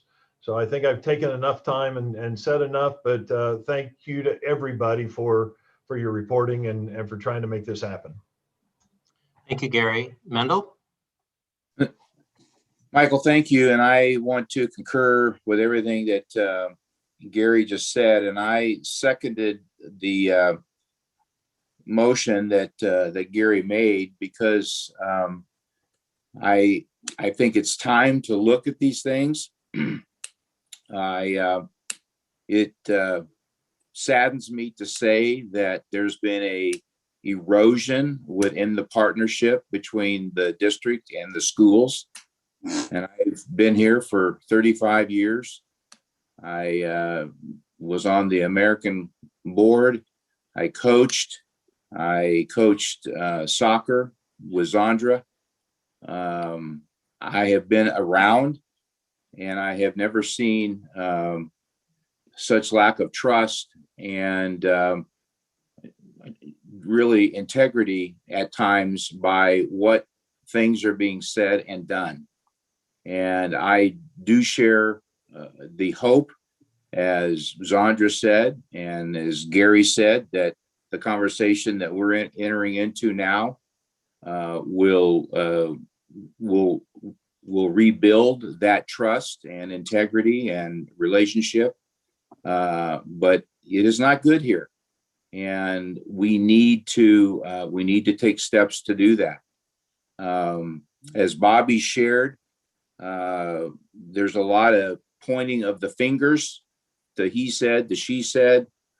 Police are being blamed for certain things that they shouldn't be blamed for. Threats are being made to hire security to rat out folks. And then the expectation is for the city to fine. We're not going to do that, I don't think.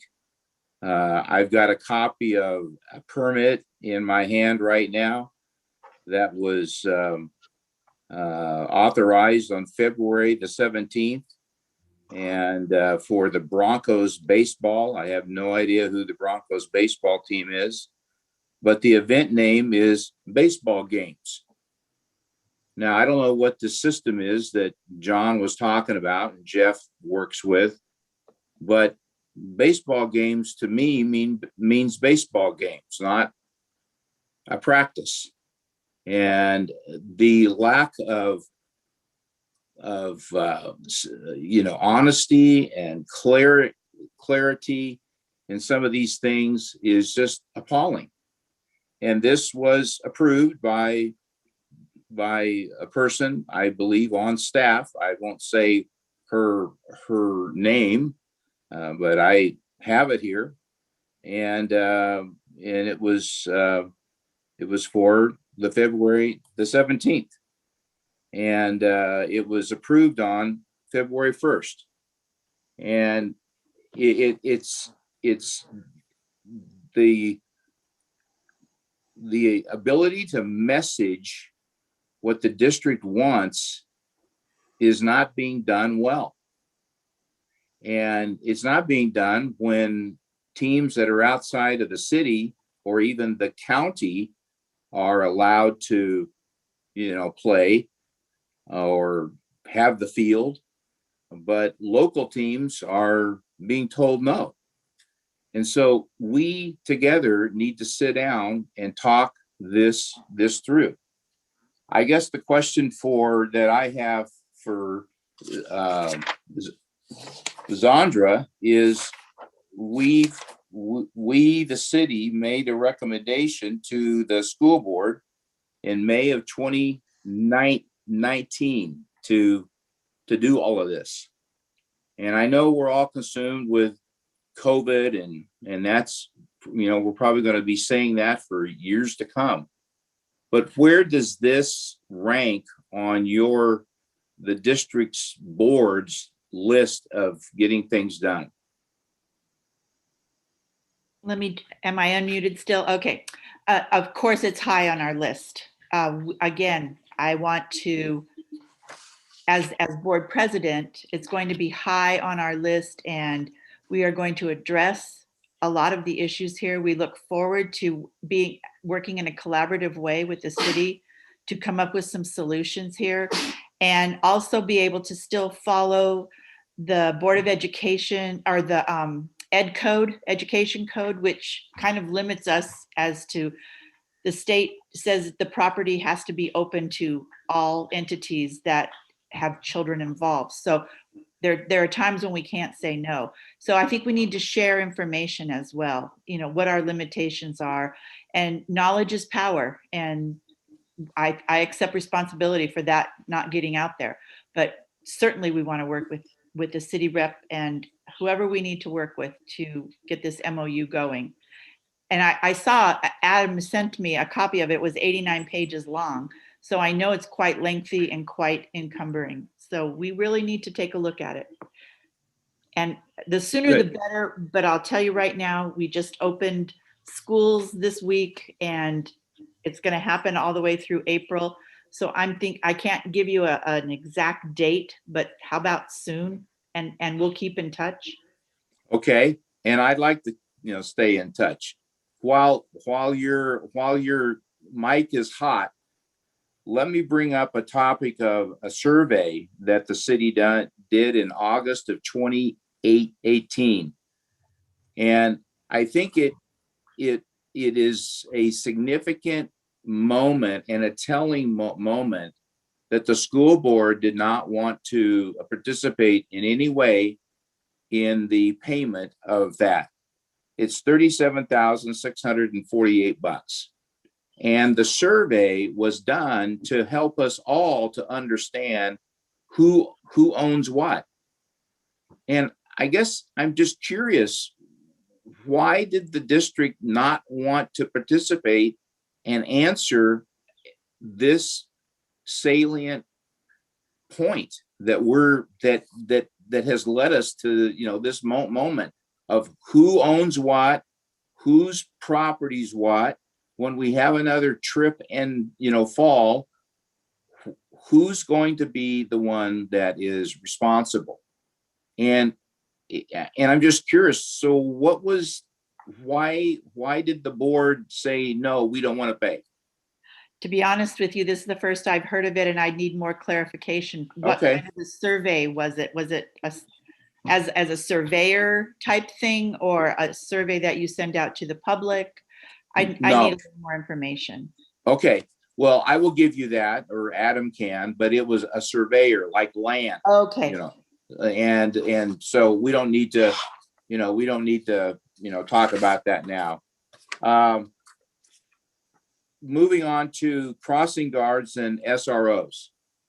So just in a global view, the city pays around $500,000 a year to pay for the crossing guards and SROs. The district puts in roughly about $100,000. I think that's a pretty good deal. And yet, there's chatter out there, and you and I both have been around this town for a long time. I am older, much older than you, of course. You're kind. But, I think the city is well invested in what we want this partnership to really be. And I think it kind of gets me going when I hear different sectors say or question, well, what is the city's skin in all of this?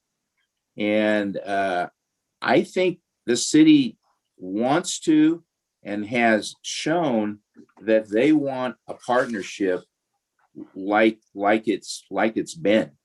We want a robust one. We want to nurture the students. We want to nurture our own kids so they stick around and they work here and they teach here and they coach here.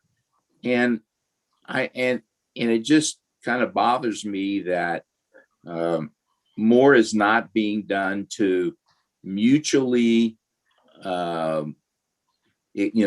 just express what the city and schools do from a revenue standpoint. Just a couple more things, and I do agree with Gary that this needs to happen, and I agree with you that soon is a good answer, and you're playing that well. But I looked at the joint use terms for how things are paid back, the reimbursement. And I don't know, Jeff, welcome. And man, I hate to have you join us when there's fire like is happening, but this really needs to be vetted out. For instance, on the pool, the city's supposed to get 36.5 hours a week. Well, how is that established? There's really nothing that shows that. And that, I think, is part of the rub that has emerged just recently because of baseball, but no doubt it's going to be coming when swim teams start and water polo starts and all of those kind of things start. And we need to sit down and in a way that we can to be able to use that. On Adam's graph, and as I said, I was on the Little League board and coached and everything. It said that on the diamonds at Goddard, the district mows and does all of that.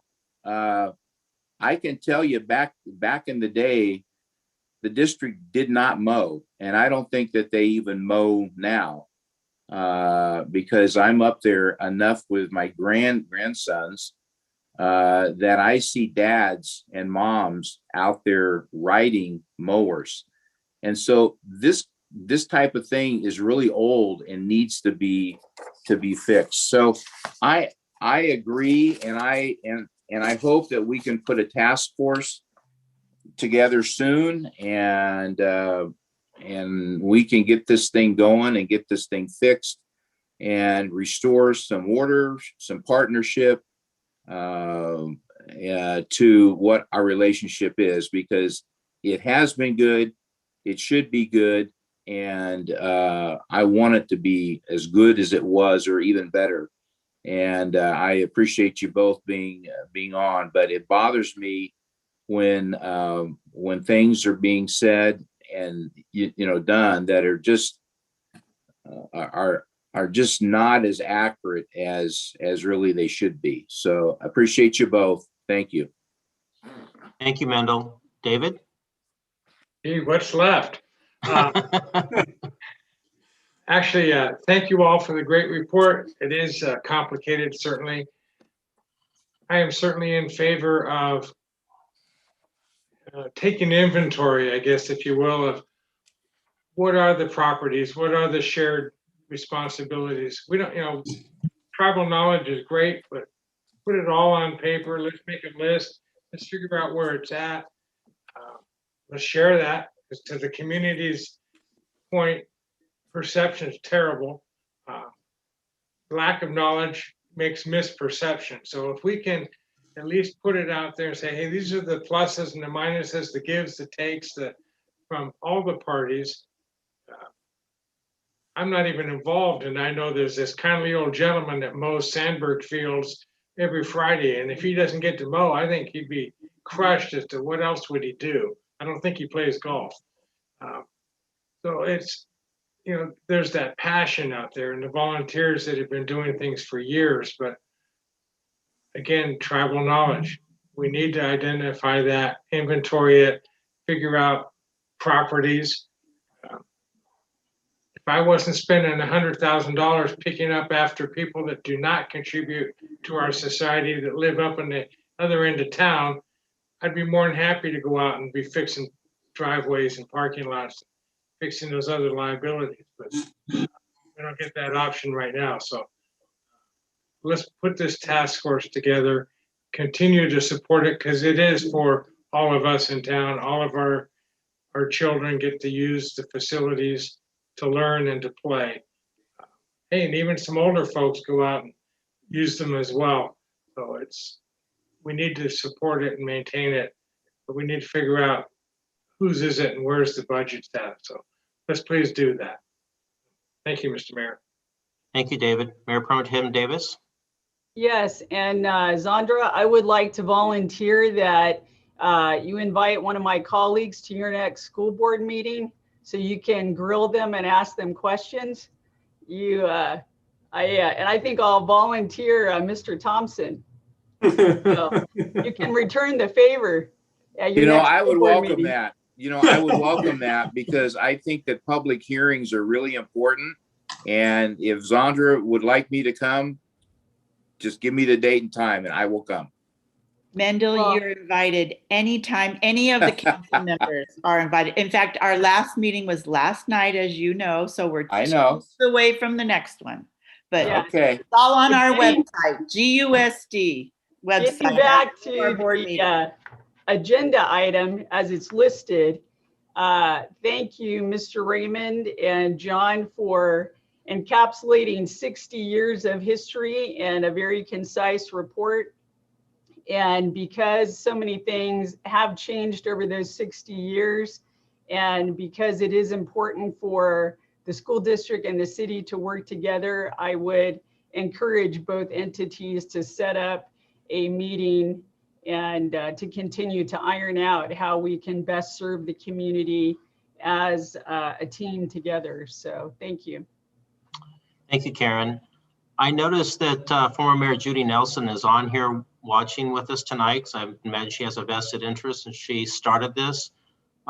Judy, can we unmute Judy's mic, please? And I'd like to ask her about the original partnership that she struck with Corey Ellison, the school board member.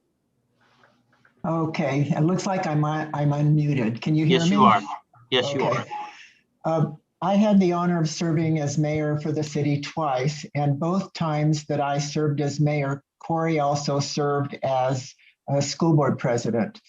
So the first time that we served together, we decided that we would work on implementing a program that some of our city council interns developed, which is called Yes City Gov, and that was to implement a program in the 5th grade classes in Glendora Unified, where the kids would learn about city government, and at the end of it, come to the council meeting and actually conduct a council meeting of their own. So this next time when I was mayor, which was last year, Corey and I talked again about doing something jointly for the city and the school district together. And because, as you heard, the MOUs a lot of them are outdated, a lot of them are handshakes, and a lot of them are just really confusing. We thought that would be a good project to undertake. And at the time that we did it, Adam warned us that that would be a very long project, which we see that it is. But also, as Adam said, we had Superintendent Rob Vors participating, and the finance director, Mark Chaldou, was there, and he's no longer with the district. John had just become the community services department head, and Adam was fairly new as well. So there have been a lot of changes since we asked for that, and it's understandable that it's taking a long time. It needs to be done really carefully. Thank you so much for that, Judy. It helps put things into a little bit of perspective. Thank you. Well, I'm really pleased to see that it's going forward, and as complicated as it is, it really is important to get these things figured out. Absolutely. Thank you again. So my question here is for Adam, and over the last 2 years, obviously that Judy just spoke, this was her one of her top items that she wanted to accomplish in her mayorship 2 years ago when she started. What has it been accomplished since that time? Has anything been accomplished over the last 2 years? So Mayor, as you may recall in reading the staff report and the presentation this evening, the City Council officially placed this on their strategic plan in 2019 as a result of the May memo. We've had a chance to meet with the school district, walk the facilities, and of course, two of those individuals are now gone and replaced, and haven't had the chance due to COVID restrictions to walk the facilities with some of the new members of the school district. And then with COVID, that got placed on hold. And then as was presented this evening in our most recent strategic plan adopted in 2020, the council has the specific Glendora Unified School District item. I will note that in relationship with the school district, as we talked about this evening, as relates to COVID and childcare at the council's request, the school district and the city have utilized the shared use agreement as it relates to the teen center provision to host 2 rooms in there for education for our youth in both middle school and high school for kids that don't have a place to go or need additional assistance. The school district has provided the personnel in those areas, and the city has provided the space. So if anything, during the break, and since Judy is on the call, it's great to see you, Judy, as always, sort of led us down this path resulting from the claim that was filed originally, how this came up. We've almost, if anything, we've expanded our capacity to provide services to the community while placing this on an item that the city council wanted us to move forward with. So following up a little bit with one of Mendel's comments, who is the point person for facilitating these MOUs to get consolidated, reviewed, updated? Is it you, or is it someone else, or is it a group of folks on the city side? So on the city side, I mean, at the end of the day, everything falls on me to get done. From the task force of staff that's involved, as stated in the staff report, is community services, the library department, public works for maintenance staff, and the police department. John, really having the most experience in some of the shared use aspects, led the charge during the initial site visits. Obviously, Allison is involved from a public works standpoint with water, trying to help the school district find maybe some more efficient ways to use water, maybe some water infrastructure help through some conservation funds to help some of the quality of some of the fields at some of the elementary schools. We've also, with the police department, obviously with the school resource officers, they become a key point there, and Janet from the library services that are provided. So currently it's a consortium of department heads and their staff. This past week, I was having a conversation with Chief Egan, and we were just sort of acknowledging publicly the new faces around the table. And since that time, the city and school district have planned monthly meetings to meet assistant superintendents and the superintendent and some of their staff and myself and a couple of the department heads to reacquaint ourselves with the areas of interest that may be mutually beneficial on behalf of the city and school district. So I'd say in the individual areas, there are multiple department heads, but from a global perspective, that individual would be myself. Thank you, Adam. I'd like to now address the same question to Zandra, since you're kind of the president, you're the chief over there.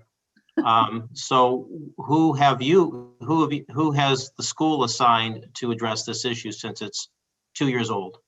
I believe we have worked with Mr. Weinstein, our new assistant superintendent of ed service or of business services, and he's on the call tonight as well. So I can turn it over to him to. Because he runs the department of the maintenance, operations, and transportation.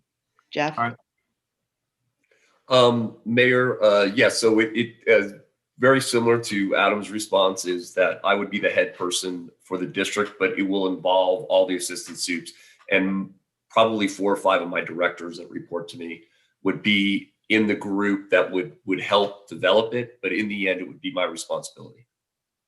So when both Gary and Mendel and Adam have a question, you're the guy.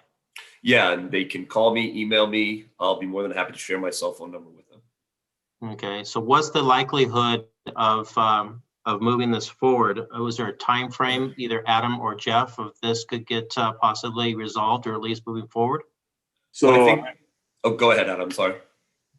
from a city standpoint, we looked at our strategic plan, knowing with COVID this year and just some of the general difficulties it is to accomplish more common tasks, that the end of next fiscal year is what we were aiming for internally, being able to regroup. I mean, honestly, the legacy contracts that are out there that are really, really old and giving us some perspective on what was originally intended has been a little more from a staff perspective than even, I mean, John's got the most knowledge because he lived some of the changes. Even when he was in high school, he was sharing. But really by the end of next fiscal year, but I think the framework on how this needs to work and conversations with the school district and the sports teams, as was mentioned previously, can start whenever we have available capacity on both sides. I think it would, just adding to what Adam said, I think it would be really important that we present to not only the Board of Education, but to the City Council, a action plan with a timeline so that you can see certain things should be the date that Adam is talking about. I think any type of plan like this without a definite timeline that gives us points of contact with the City Council and the Board of Education where we can show progress, that we're making progress towards the end result is important. So we have, sounds like concurrence in about a year and 4 months that you should get close to being concluded. Let's hope so. I'll be a little bit more positive. I think within a year we should be able to do this. All right. So also one other question that came up of some of the funds that the city helps with the school, since we're all one family. The city also helped with the school's trash. In fact, the school district no longer pays for trash as of 2017. We picked that up when we did our new contract. What, I guess this one's for you, Jeff. What is the school district doing to lobby Sacramento to change their formulas of getting funding? Because as we know that other school districts get a whole lot more money, and you see these brand new fields that they're putting in and everything, and we're out there doing fundraisers and you're trying to see what the city can do for the schools and vice versa. So what is the school districts doing in trying to get more funds down in the district? So both Dr. De Leon and myself are on lobbying councils that go up to Sacramento on 2 times a year. I'm part of a cash, or what we call the facilities housing group, as well as the finance group for the school district. And I was in my previous school district also, where we go up and we talk to Sacramento and the leaders in Sacramento about the funding and how it is inappropriate for certain school districts, especially like Glendora, that they suffer because of the new formula, as well as they suffer when it comes to being able to modernize their schools, being able to invest money into their schools, and getting matching funds from the state. Are you getting any success? Is anyone listening? Yeah, they are listening, and we are starting to see some movement on the facility side with matching funds. So they're no longer looking at just the urban school districts for matching funds. They're looking also at our suburban and our more rural areas, such as Glendora, so that we can hopefully get some more matching funds, and that will allow us to do things with the fields, the facilities, the schools. We have nice schools, but a lot of our athletic facilities are woeful, and we really need to have them updated, as well as a lot of the infrastructure. Conditioning systems, one at Sandburg and one at Goddard, that needs to be replaced, and you're talking $30 million. So it's something that we lobby all the time. We talk to our local representatives. We talk to Tony Thurman. I have his cell phone number. He's the superintendent of schools for California. He is lobbying for us also. So yeah, it's something that we're actively doing all the time. So Mr. Taylor Balmores from Assemblywoman Blanca Rubio is on the call here with us tonight. Do you want to put a plug in for yourself? I'd love to. Great. So anyway, thank you for all that. I don't have any other questions. I guess at this point in time, unless there's any other discussion, I'd like to request a motion to provide direction to staff. Well, I'll make a motion to direct staff to move forward with reviewing and revising the MOUs that are in place to modernize them, and to put a goal of having this done by the end of fiscal year 2021-22. I'll We have a, second that. okay. Elvia, roll call vote, please. Yes, thank you, Mayor. So a motion was made by Councilmember Boyer. Who seconded? I did not hear. Karen, Karen. Mayor Pro Tem Davis, and I'll take a roll call vote. Councilmember Thompson, Yes. Councilmember Boyer, Yes. Councilmember Friedendahl, Yes. Mayor Pro Tem Davis, Yes. and Mayor Alawas. yes. And that passes 5-0. Thank you, Mayor. Thank you, Michael, Elvia. if I could make one more comment. Sure. Jeffrey, you know, as you talk about going to Sacramento and doing some lobbying, don't hesitate to reach out to us because we are constantly trying to do that as well. And I will tell you that we have had that conversation over and over again about how unfair the funding formula is that punishes some of the best school districts. And it's unfortunate that it works that way. And we can't raise enough money to make up the difference in the funding between similar sized school districts, between what Glendora gets and some other school districts do. So don't hesitate to reach out to you know, engage with us and have us advocate for you as well. We'd be more than happy to do that. I'm sure everybody here on the council would. Thank you, Gary. And Mr. Mayor Alawas, this is Zandra. May I also commit to be on this committee with the school district to work with the city in this process? Absolutely. Thank you for that. Very well accepted. So this brings us to new business, item number 12, conduct a mid-year budget review and consider a resolution amending the fiscal year 2020-2021 budget. I'd like to invite Assistant Director of Finance, Kyle Johnson, to present the staff report. Kyle? Good evening, Mayor and City Council. The item before you tonight is the mid-year budget review. Next slide, please. Tonight, we will be discussing the review process for mid-year, the status of the general fund and other funds, and the next budget steps after mid-year. Next slide, please. OpenGov, the new budgeting and reporting platform, which was approved by City Council June 9th, 2020, was successfully used for the first time during the mid-year budget review process. The departments performed and submitted their reviews and requested adjustments through OpenGov, and then Finance reviewed the information and discussed the adjustments with the city manager. The list on this slide explains typical adjustments. Some examples of revenues that exceeded trends are sales tax and Measure E. Some examples of revenues that didn't are rental income and community programs due to closure or cancellation during the pandemic. Examples of expenditures that exceeded trends are technology purchases for the work from home infrastructure for staff, and the expenditures that did not exceed trends are primarily offsets for the revenue not received due to closed or canceled community programs.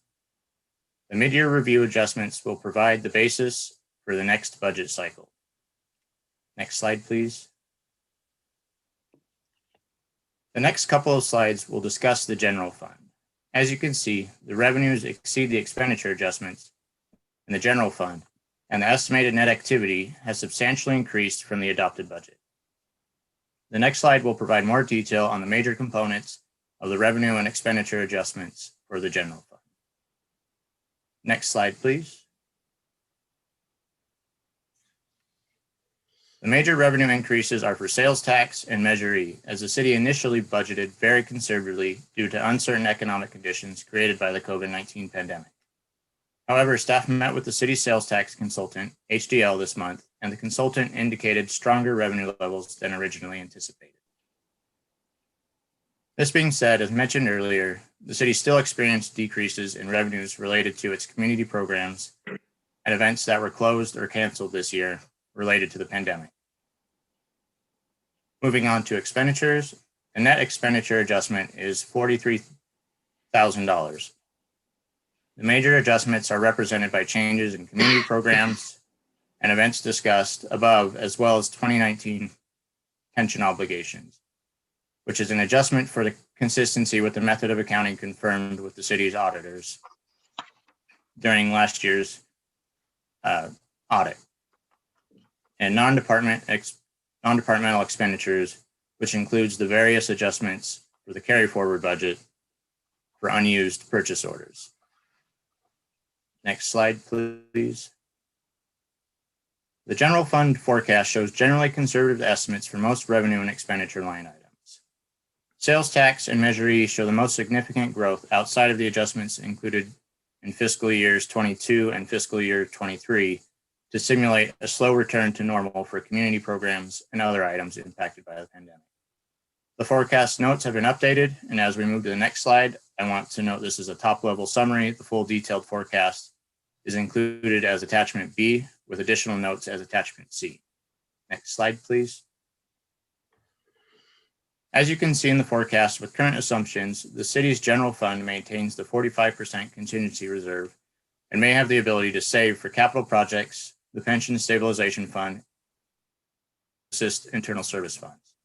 Glendora is very fortunate that it wasn't affected as significantly as other cities, like major resort destinations that rely heavily on tourism, and that the community continued to shop locally and online to keep Glendora's economy in a relatively healthy space. Next slide, please. On this slide are potential future challenges not included in the forecast. CalPERS must currently meet a 7% return on investments for the city not to experience a new unfunded liability. I was in a conference last week where CalPERS spoke about their asset liability management process and the likelihood of meeting a 7% return. The information they shared indicates there is a higher probability of a long-term focus on a 6% discount rate or rate of return on investments for the pension fund. This is something we will have to watch closely. Other items not included in the forecast are future negotiations, limited revenue growth opportunities, unfunded state and federal mandates, infrastructure needs, and unknown changes in the economy. Next slide, please. However, the current forecast shows the general fund is positioned well to deal with potential future challenges, and Measure E and the pension obligation bonds have created financial stability for the city. Next slide, please. The current funded capital projects citywide total over $19 million in the areas of facilities, parks, streets, and water, with major funding in the areas of streets and water projects. Next slide, please. The Water Operations Fund includes minor revenue adjustments for interest earnings, and the increases in expenditures are for contract services and assessments. And there are no adjustments for the Water Capital Fund. Next slide, please. The Internal Service Fund adjustments include a revenue increase in the Technology Fund from the CARES Act to reimburse it for upgrades needed to support working from home and other changes to keep the city up and running. All of the internal service funds include expenditure adjustments related to the accounting for the 2019 POB. Next slide, please. The next steps include the next 2-year budget for fiscal year 22 and fiscal year 23. Work has already started, and the city will be transitioning to an interactive online budget book through the OpenGov platform, which is consistent with the strategic plan objective to enhance and modernize the organization. Next slide, please.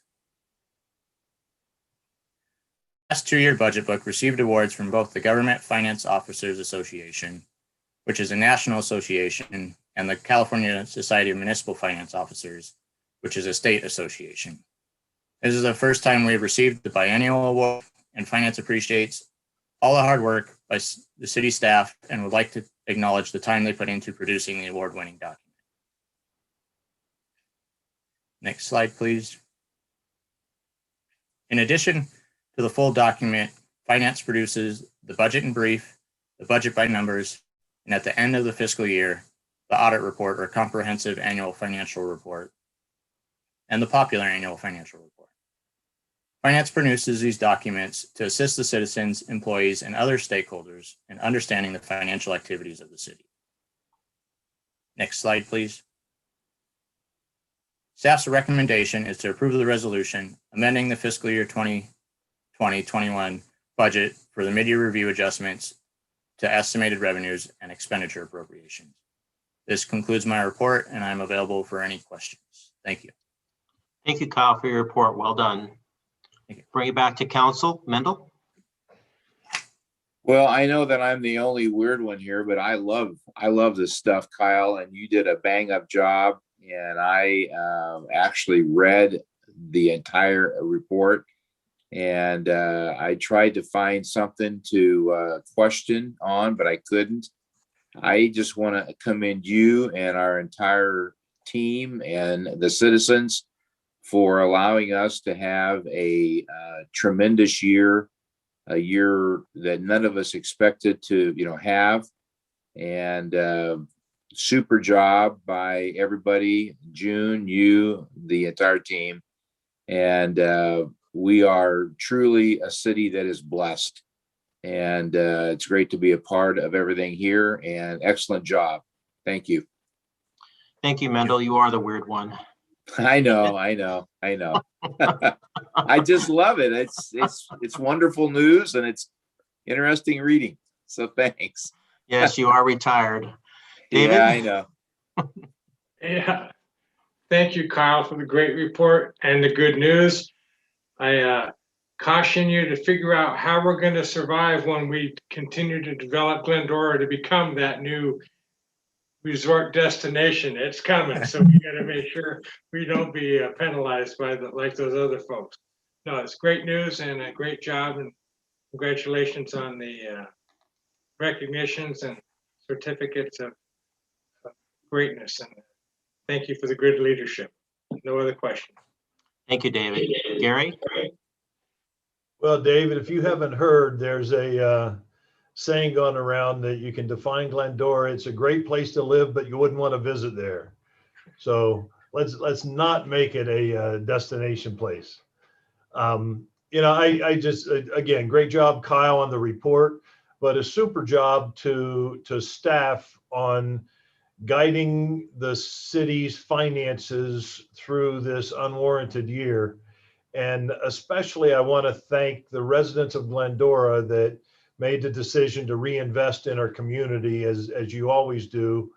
With Measure E, you have continued to support local businesses. And I will tell you, as someone who's involved in a number of charitable organizations, this community has been extremely generous this year. We have actually had some record fundraising in this city, even though we haven't been able to hold certain events, just because the residents of this community know that that it's a time that we need to reach out and support each other. So thanks to everybody involved in this, and it's why I love living here. Thanks, guys. Thank you, Gary. Karen? Thank you to the Finance Department. Thank you, Kyle. Please keep providing Mr. Thompson with more reports to read so we keep him busy. And thank you to all the department heads for the great work that you have done to get this finance situation moving in the direction that it has throughout all of the pandemic. And as Gary said, thank you to the residents for their support and shopping locally, and continue that. And thank you. Thank you, Karen. I'd like to extend what my colleagues have mentioned. It is a teamwork with all the department heads and finance department. But I also like to thank Adam for this, because I know that he looks over this stuff, and he's really good at it and very passionate. And, it's really nice to have a leader like him looking over this. But finance, you guys did a wonderful job. And again, Kyle, you did a great job in your presentation. So thank you very much. Any final comments? Mayor, if I could just add one thing very quickly. And as we did the 5-year projections, one of the things that June came forward to council with was a revisement of the city's reserve policy, putting money away. And I know, Mendel, you'll love the capital project money that's being put away for improvements and promises made in Measure E and the pension funds for a later date, when inevitably there is another unfunded pension liability. Just a matter of time with the economy and changes that are out of our control. And and the time and the effort that Kyle and June put in, because I think every time we come for an analysis, I ask for additional changes and tweaks that I'd like to see, and they turn everything around pretty quickly. But a lot of the department heads too throughout this year have done a remarkable job. And I promised a couple of council members I'd mention it at this point of the evening for this report. And we talked about Shop Glendora Local, and with some of the Measure E, we get a glimpse into the different parts of Amazon. And we have two different revenue streams for Amazon, the marketplace and Amazon total. And if individuals in the city of Glendora would spend 1 week spending their Amazon purchases at a store in Glendora, we'd add more than $1 million to the local economy during that week. Glendorans spend about $145,000 to $150,000 a day at Amazon. So just another tidbit for those of you still hanging on to use that online money and shop local. And we just appreciate the council support as we continue to go down this really unusual year in the process of putting money away so we can reinvest in our community when the time comes. So appreciate that very much. Thank you, Adam. At this point, I request a motion to adopt a resolution amending its 2020-2021 fiscal budget per the mid-year review recommendations. So moved. Elvia, roll call vote, please. Oh, do we have a second? I'll second it. I don't know which of us was first, so whatever way we can flip it. That's good. Thank you. Elvia? Yes. We've got a motion from Councilmember Thompson and a second from Mayor Pro Tem Davis to adopt joint resolution entitled Resolution Amending its 2020-2021 fiscal budget for the mid-year review recommendations. I'll take a roll call vote. Councilmember Thompson, Yes. Councilmember Boyer, Yes. Councilmember Friedendahl, Yes. Mayor Pro Tem Davis, Yes. and Mayor Alawas. Yes. And that passes 5-0. Thank you, Mayor. Thank you, Elvia. This brings us to our last item, item number 13, discussion on SB 29, Umberg election, vote by mail requested by me. I'd like to invite the city manager, Adam Raymond, to present the staff report. Good evening, everyone. Last item of our discussion items this evening. I'll provide a brief overview of the city's legislative policy and SB 29 at a very high level, explain the process for how we take a position on legislation, and also give an update on this bill. And then from there, the mayor will also have comments talking about some of the reasons why he was asking if the city could take and amend and oppose unless amend position on this piece of legislation. Next slide, please. So really quickly as background, the city does have a legislative platform. We do have a document that states the city's position on many areas. In addition, we have an actual admin policy that talks about how we implement those positions. On December 7th, 2020, SB 29 was introduced into the Senate and quickly moved forward to the Assembly. And this is an election. The title is Election Vote by Mail Ballot. And again, that was introduced on December 7th, 2020. Next slide, please. At a high level, it was authored by Umberg. There's a principal co-author from the Assembly and 2 co-authors from the Senate. Next slide, please. And according to the summary that's available, in response to the COVID pandemic, current state law requires essentially a ballot to be mailed to every registered voter in the state of California for the November 2020 election. It also required officials to have a specified tracking a system, either one utilized through the Secretary of State or one that meets certain specifications set by the Secretary of State. SB 29 would extend these requirements that are currently in place to all elections proclaimed or conducted prior to January 1st, 2022. Next slide, please. So here's a history. We've highlighted the 4 most prominent actions here. Introduction on December 7th, 2020, approved with an urgency clause in the Assembly on January 28th, 2021, and approved in the Senate on February 16th. It was enrolled and presented to Newsom on the 19th, who signed it into law. When the mayor came forward and asked if the city's legislative policy could take a position, we hadn't quite had the final reading yet of the in the Senate. And by the time it became time to publish the item, the recommendation, as you'll note in your staff reports, would say the items before you can urge a veto.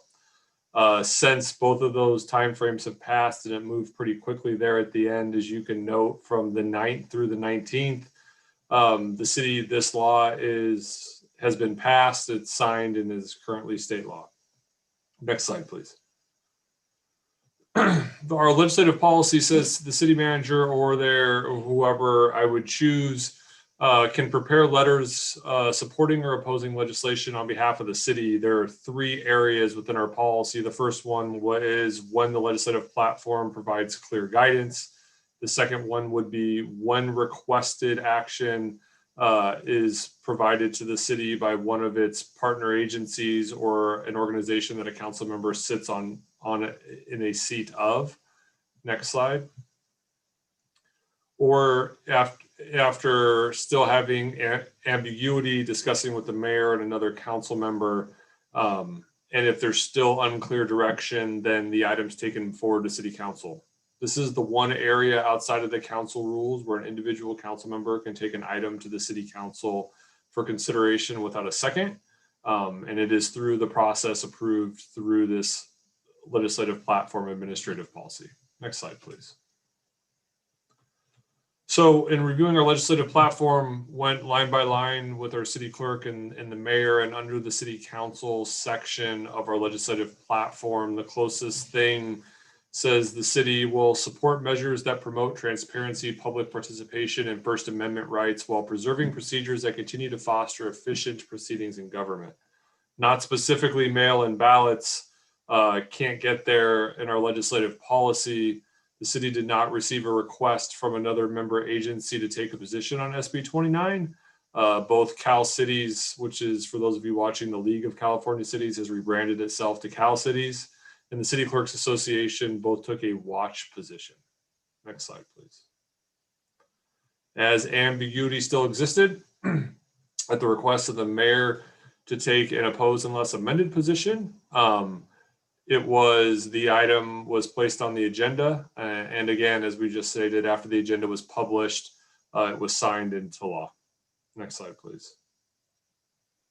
So with that, Mayor, turn it back over to you to discuss your specific requests of the council. And that concludes staff's report. Thank you very much. Thank you, Adam, for that. And I really appreciate bringing this forward. I know that it's a little bit late, but this moved so fast that, it was challenging to stay on top of this. But and as we all know, there has and continues to be a large spotlight on election integrity, both on the state and the federal level. As an example here, you can see from Judicial Watch in 2017, there was an election integrity project of California challenged Los Angeles and Sacramento counties on their voter rolls and settled a lawsuit out of court forcing changes in California's statewide voter maintenance procedures with the removal of about approximately 1.5 million inactive registrations just from Los Angeles County voter rolls alone. Next slide, please. To put it into perspective, 11 of California's 58 counties had registration rates exceeding 100% of eligible citizenry. Los Angeles alone was over 112%. On August 18, 2020, the Election Integrity Project sent a report to the California Secretary of State, Mr. Alex Padilla, now our U.S. Senator, asking why almost 420,000 ballots were mailed to those who have likely moved or have died, and why 2 to 4 ballots each were mailed to 20,000 voters. I've personally had talked to many people over the past few weeks since this has kind of come up, and they've received multiple ballots. One gentleman last week told me that he received 4 ballots himself. There are reports that over 60, next slide, please. I guess it's too far there. There are reports that are over 60,000 registered voters in both California and Nevada that were discovered in the last election. On February 10th, prior to a committee vote, I sent a text message to our Assemblywoman Blanca Rubio with a follow-up email to their website, basically saying when we can guarantee that there is no voter fraud, voter registration has been cleaned, only live US citizens are registered, the removal of ballot harvesting, and we have voter ID to vote, we can move forward with a discussion about alternate voting methods. And went on a bit, but I'm paraphrasing. I believe that we need to look at this before we rush into making it legal for everybody just to get a vote, get a ballot without even registering to get one. To date, you don't have to receive a reply from, I'm sorry. The state of California currently allows for vote by mail with no need for an excuse to register voters by calling your county registrar's office or by going to their website. In LA County, to request your ballot or election materials over the phone or in another language, all you have to do is call the multilingual services at 1-800-815-2666, option 3, which is what you see here on the screen right now. Next slide, please. Let's see, we have it on there. At the hearing, in opposition to the prior version of the bill, the Election Integrity Project of California wrote, as EIPCA argued in a hearing regarding the AB 860, California already has SB 29, page 3, unrestricted rights at any time to simply pick up the phone and request a vote by mail for any or all elections. Those who still feel too vulnerable to venture outside to vote in person, there's no need. The state makes their voting decisions for them. No one's health will be jeopardized by allowing voters to make their own choice, and by doing so, protect legitimate voters from cancellation of their ballot by those who are facilitating to double vote, vote from the grave, vote from another state, etc. We urge you not to double down on the ill-advised AB 86 and its catastrophic impact on both election integrity and on voter confidence. And then Howard Jarvis, which they are here today on our Zoom meeting. Howard Jarvis Taxpayer Association provided testimony to the Assembly Committee on Elections in opposition to Senate Bill 29 Umberg, which would extend the emergency expansion of universal mail-in ballots until January 1st, 2022. And their statement here is, while we appreciate the concerns over safety during a pandemic, we're also aware that more needs to be done to maintain current and accurate voter registration rules as required by federal law, said Howard Jarvis. President John Koupal. In 2019, the state of California and Los Angeles agreed to a settlement in a lawsuit brought by the citizenry over this issue. Nonetheless, tens of thousands of Californians were mailed more than one ballot in 2020 election, and the Secretary of State was informed in October of researchers finding that more than 400,000 ballots likely were mailed to voters who have moved or died. As our staff report showed, SB 29 was introduced in December 7th, 2020 with an emergency clause attached to it with no feasible election except for 2 local elections.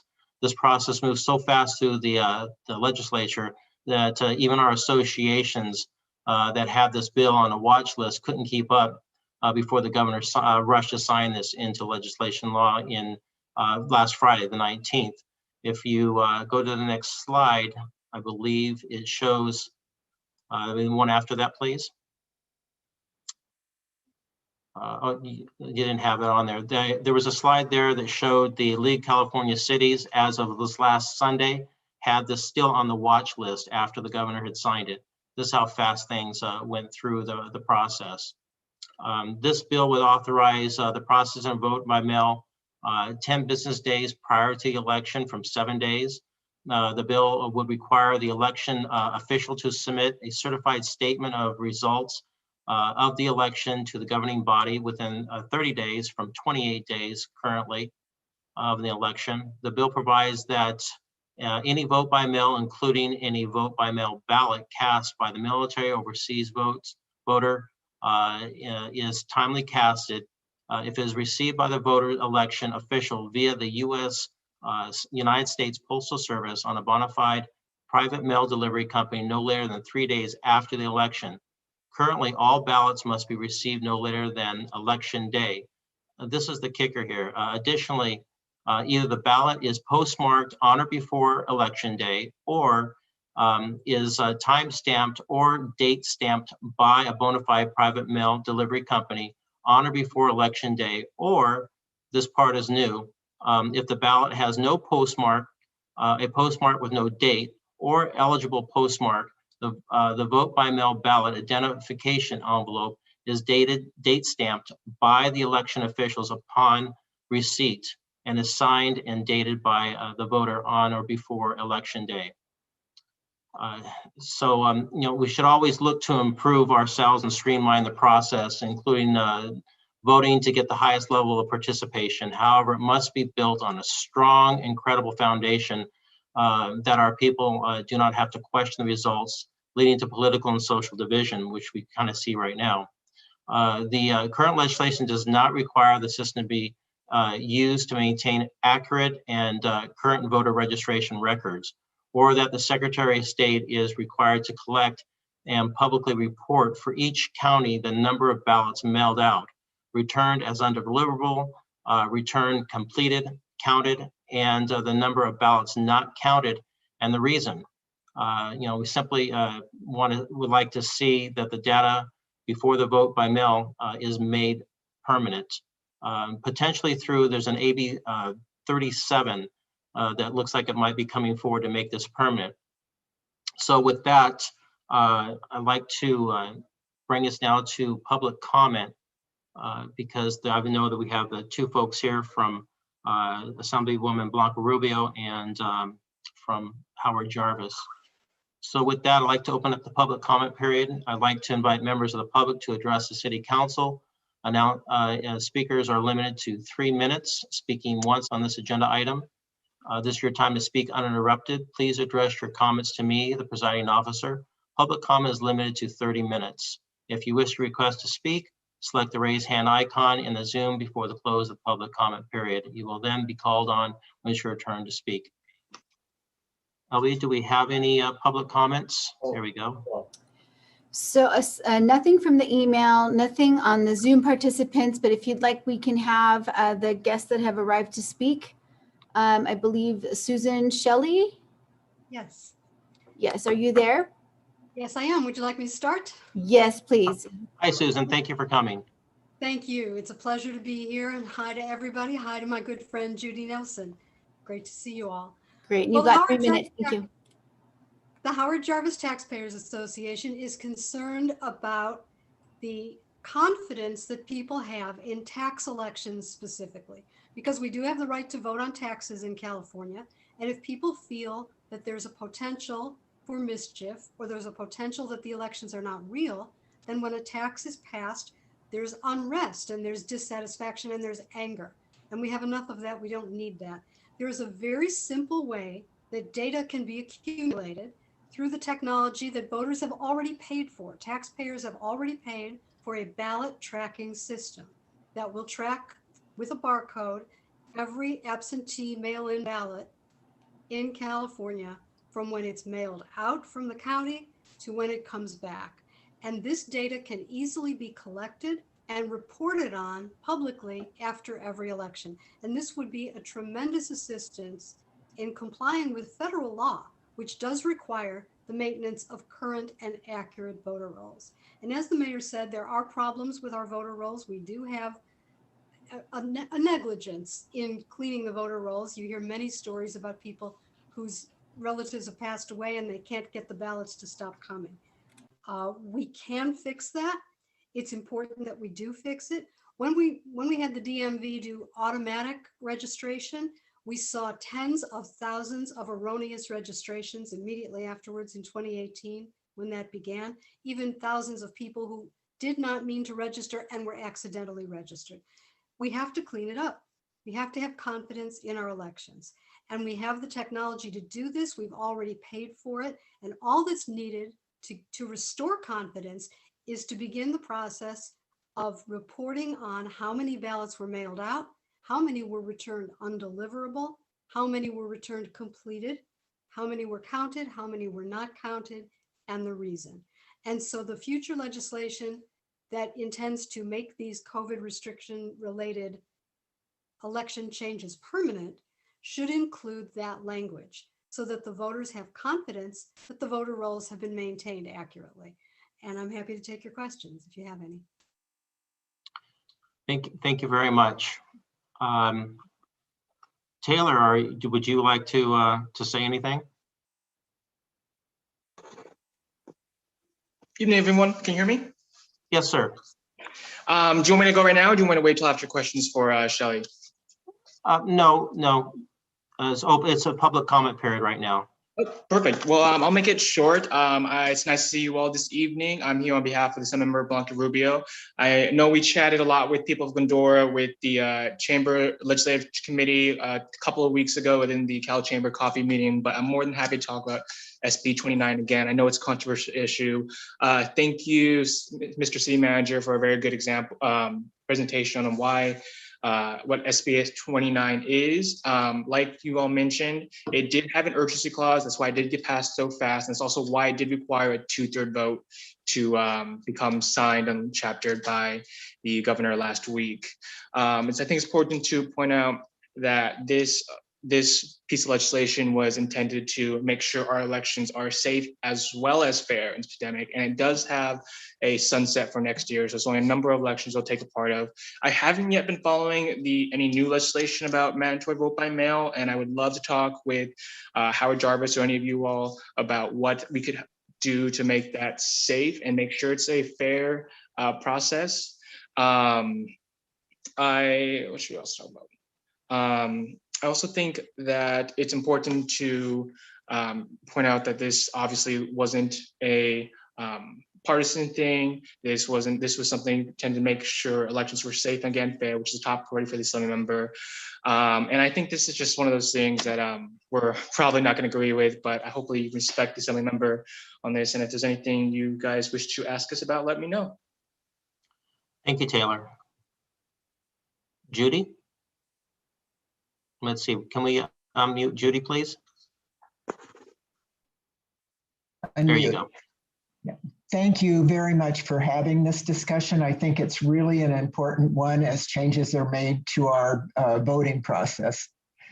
During the many decades that I've had the honor of voting, many changes have been made. This is just one of the most recent. People are now registered to vote when they get their driver's license, and absentee voting's been implemented. Now we can vote on several different days instead of one, and we can vote at polling places all over the country. So COVID has resulted, the arrival of COVID has resulted in the change that now mandates a mail-in ballot being sent to every person who's registered to vote. The downside to this is that it becomes easier, as it becomes easier to vote, it's also easier to vote illegally. And it's imperative that safeguards are in place to ensure that all legal votes are counted and those cast illegally are not counted. Many of you probably remember the hanging Chad problem in the 2000 election, which resulted in the Supreme Court case of Bush versus Gore. That problem prompted the formation of the Commission on Federal Election Reform, which is a private bipartisan organization founded by former President Jimmy Carter and chaired by James Baker, with I think it was 21 commissioners who met for 6 months. They presented numerous recommendations, including the following: the importance of implementing voter ID laws. There must be ID connected with voting.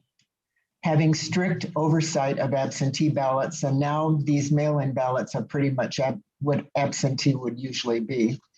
Prohibits against ballot harvesting, which is allowed in this state, and maintaining current and accurate voter rolls.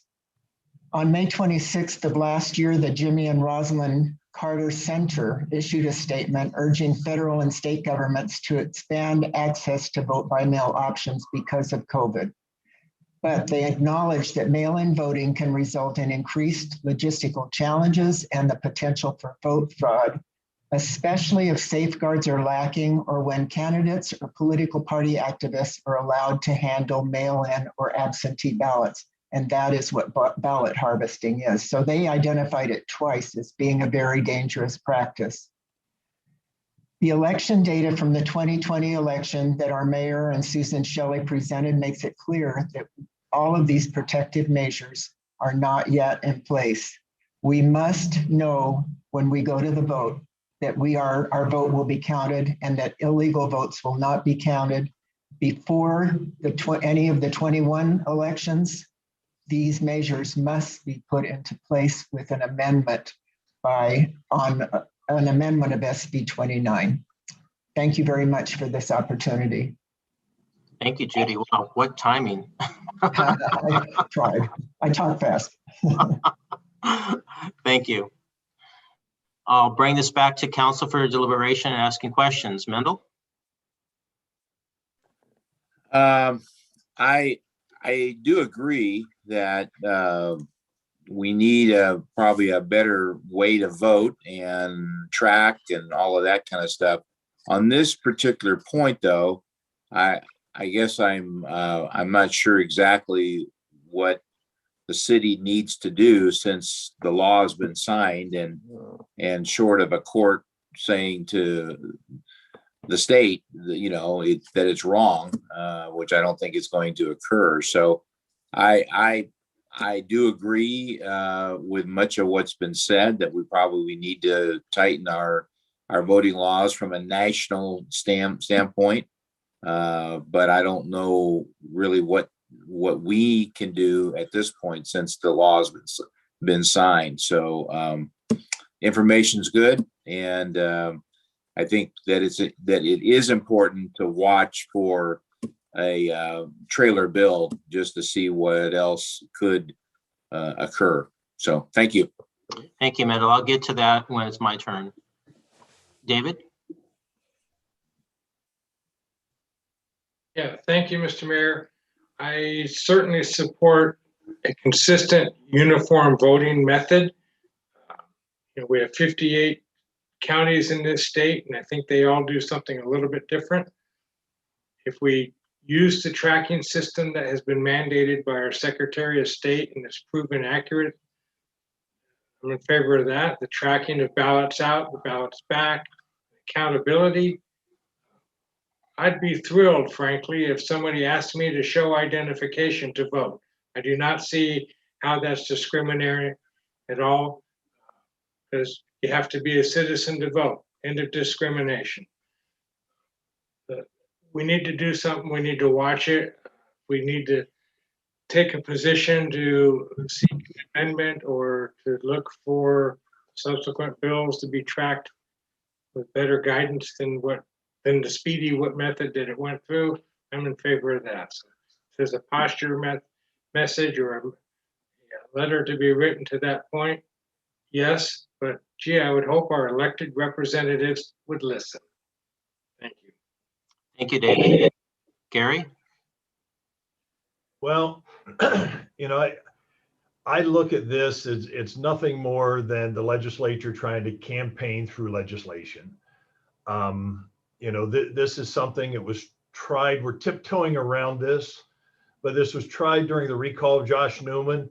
Last year, the state legislature actually passed a law to keep a sitting president off of the primary ballot in the state of California. Now, this year, there is a possibility of a recall for the governor. And so we're going to change the rules to try to affect things. I'm disgusted by this, but at the same time, I don't think we as a body need to get involved in the petty political bickering that's going on in Sacramento, which is all this is.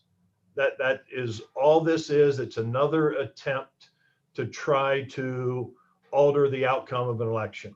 So I agree with everything Michael said, Susan. I appreciate all the work that Howard Jarvis Association does. I just don't think this is something that the city council of the city of Glendora should get involved in. And for that reason, I will be abstaining from any vote that we take on this tonight. All right. Karen? Yes, I would agree with Mr. Boyer. I'm not really sure why we're having this conversation. And I think, did you ask, I guess what, that would be my question. Did you ask any of the authors of this bill to share their opinion? Because it seems as though we have information from Judicial Watch, from Howard Jarvis. And so if we're having a discussion about this, I would think inviting the authors of this bill to share their opinion. I don't necessarily see right now the direct impact this has on what we do as the City Council of Glendora.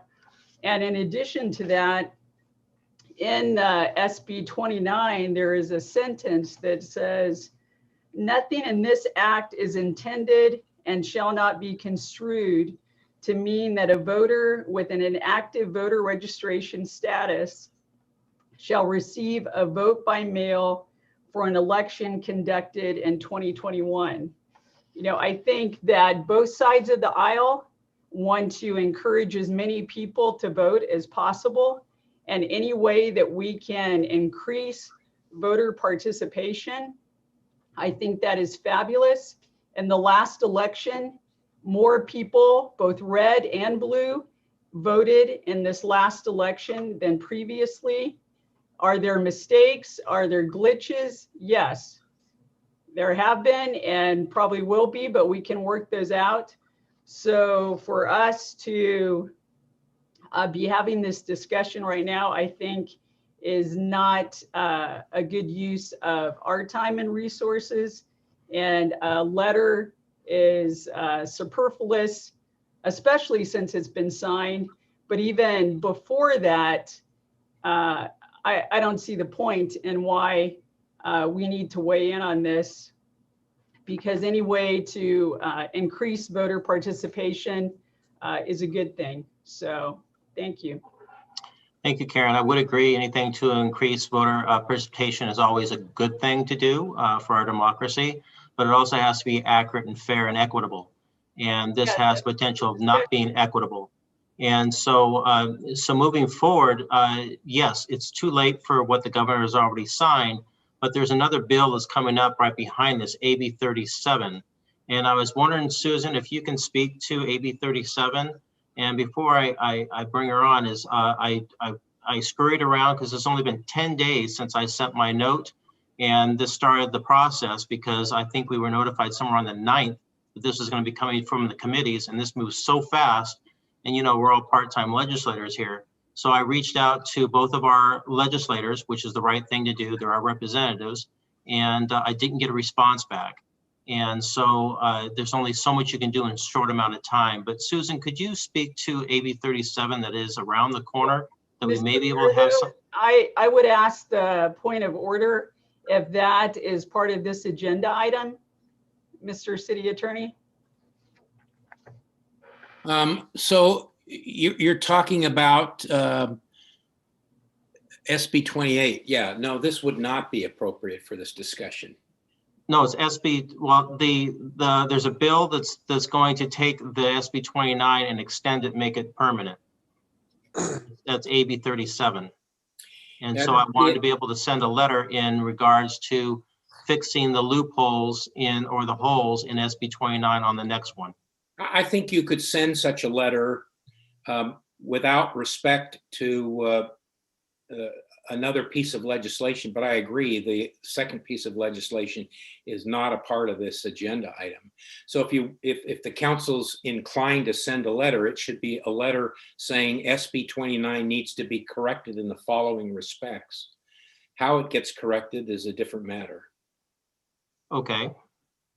So then I'll have to reword this a little bit, but I have a motion here to send a letter to our legislators and governor requesting to amend SB 29 signed legislation to read, require the Secretary of State to maintain accurate and current voter registration records and maintain that the Secretary of State be required to collect and publicly report for each county the number of ballots mailed out, returned, and undeliverable, returned, completed, counted, and number of ballots not counted, and the reason. So I'll stop right there and I'll leave off the last sentence. Okay, that's an appropriate motion. Can I get a second on that to send a letter out?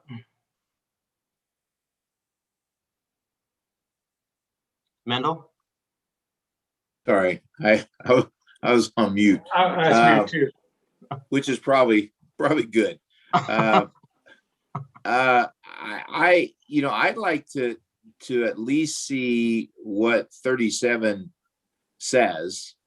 This is the first time I've heard of 37, so I'd like to understand what we're allegedly going to correct, and then I'd like to see what our letter is allegedly going to say, and then thirdly, what is the time frame for 37 to be heard by both the Senate Assembly and then signed. Now obviously with 29 it moved quickly, but those are some of the questions that I would like to have some time to at least kind of think about before just saying, yeah, I'm going to sign onto this without even seeing, what the bill is. So I think, council member, this motion is a little bit different than that. This motion just simply says SB 29 needs to be corrected in the following ways. And we, the city of Glendora, urge the legislature to do that. You could send such a letter without knowing anything about okay. legislation. Okay, I misunderstood that. Yeah. That's my fault. Yep. Thank you for expressing that. David, you were going to say something? I'll second that motion, and thank you, Mr. Attorney, for the clarification. Elvia, can you do a roll call vote, please? Yes, you've got a motion by Mayor Alawas, a second by Councilmember Friedendahl. I'll take a roll call vote. Councilmember Thompson, Yes. Councilmember Boyer, I'll abstain. Councilmember Friedendahl, Yes. Mayor Pro Tem Davis, No. Mayor Alawas. Yes. And that passes 3-1-0. 311.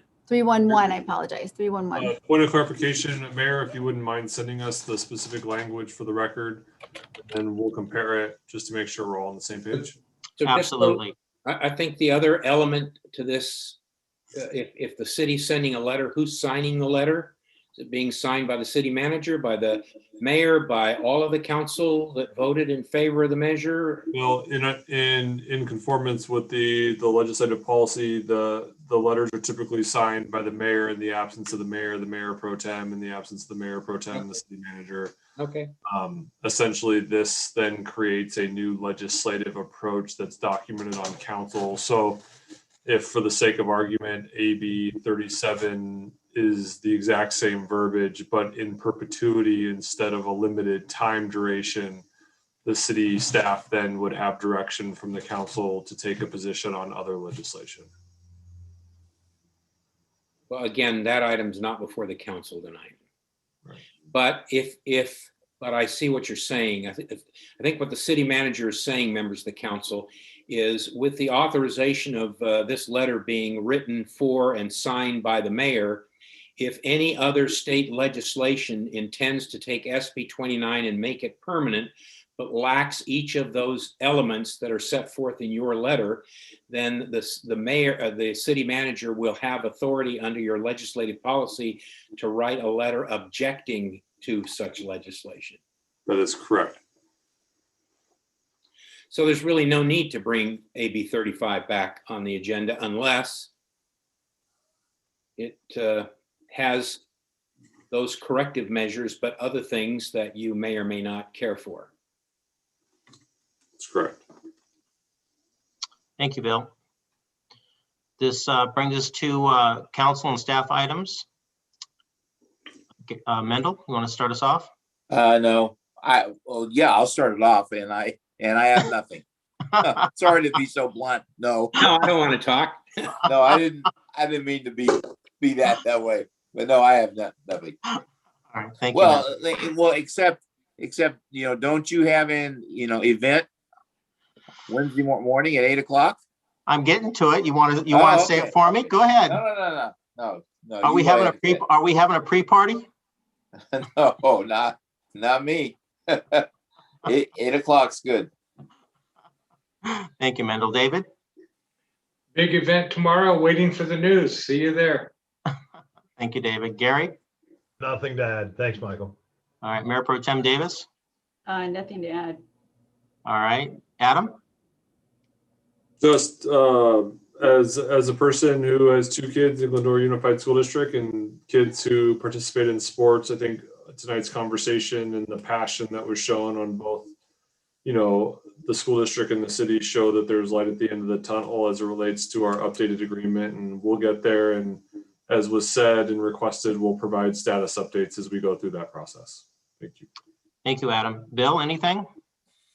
Only the closed session report. All right. Is anyone else still on the call from staff? I do want to make a quick announcement, Mayor, if I may. Yes. Just because it's just been sent for publication, there is going to be a vacancy recruitment for our boards and commissions.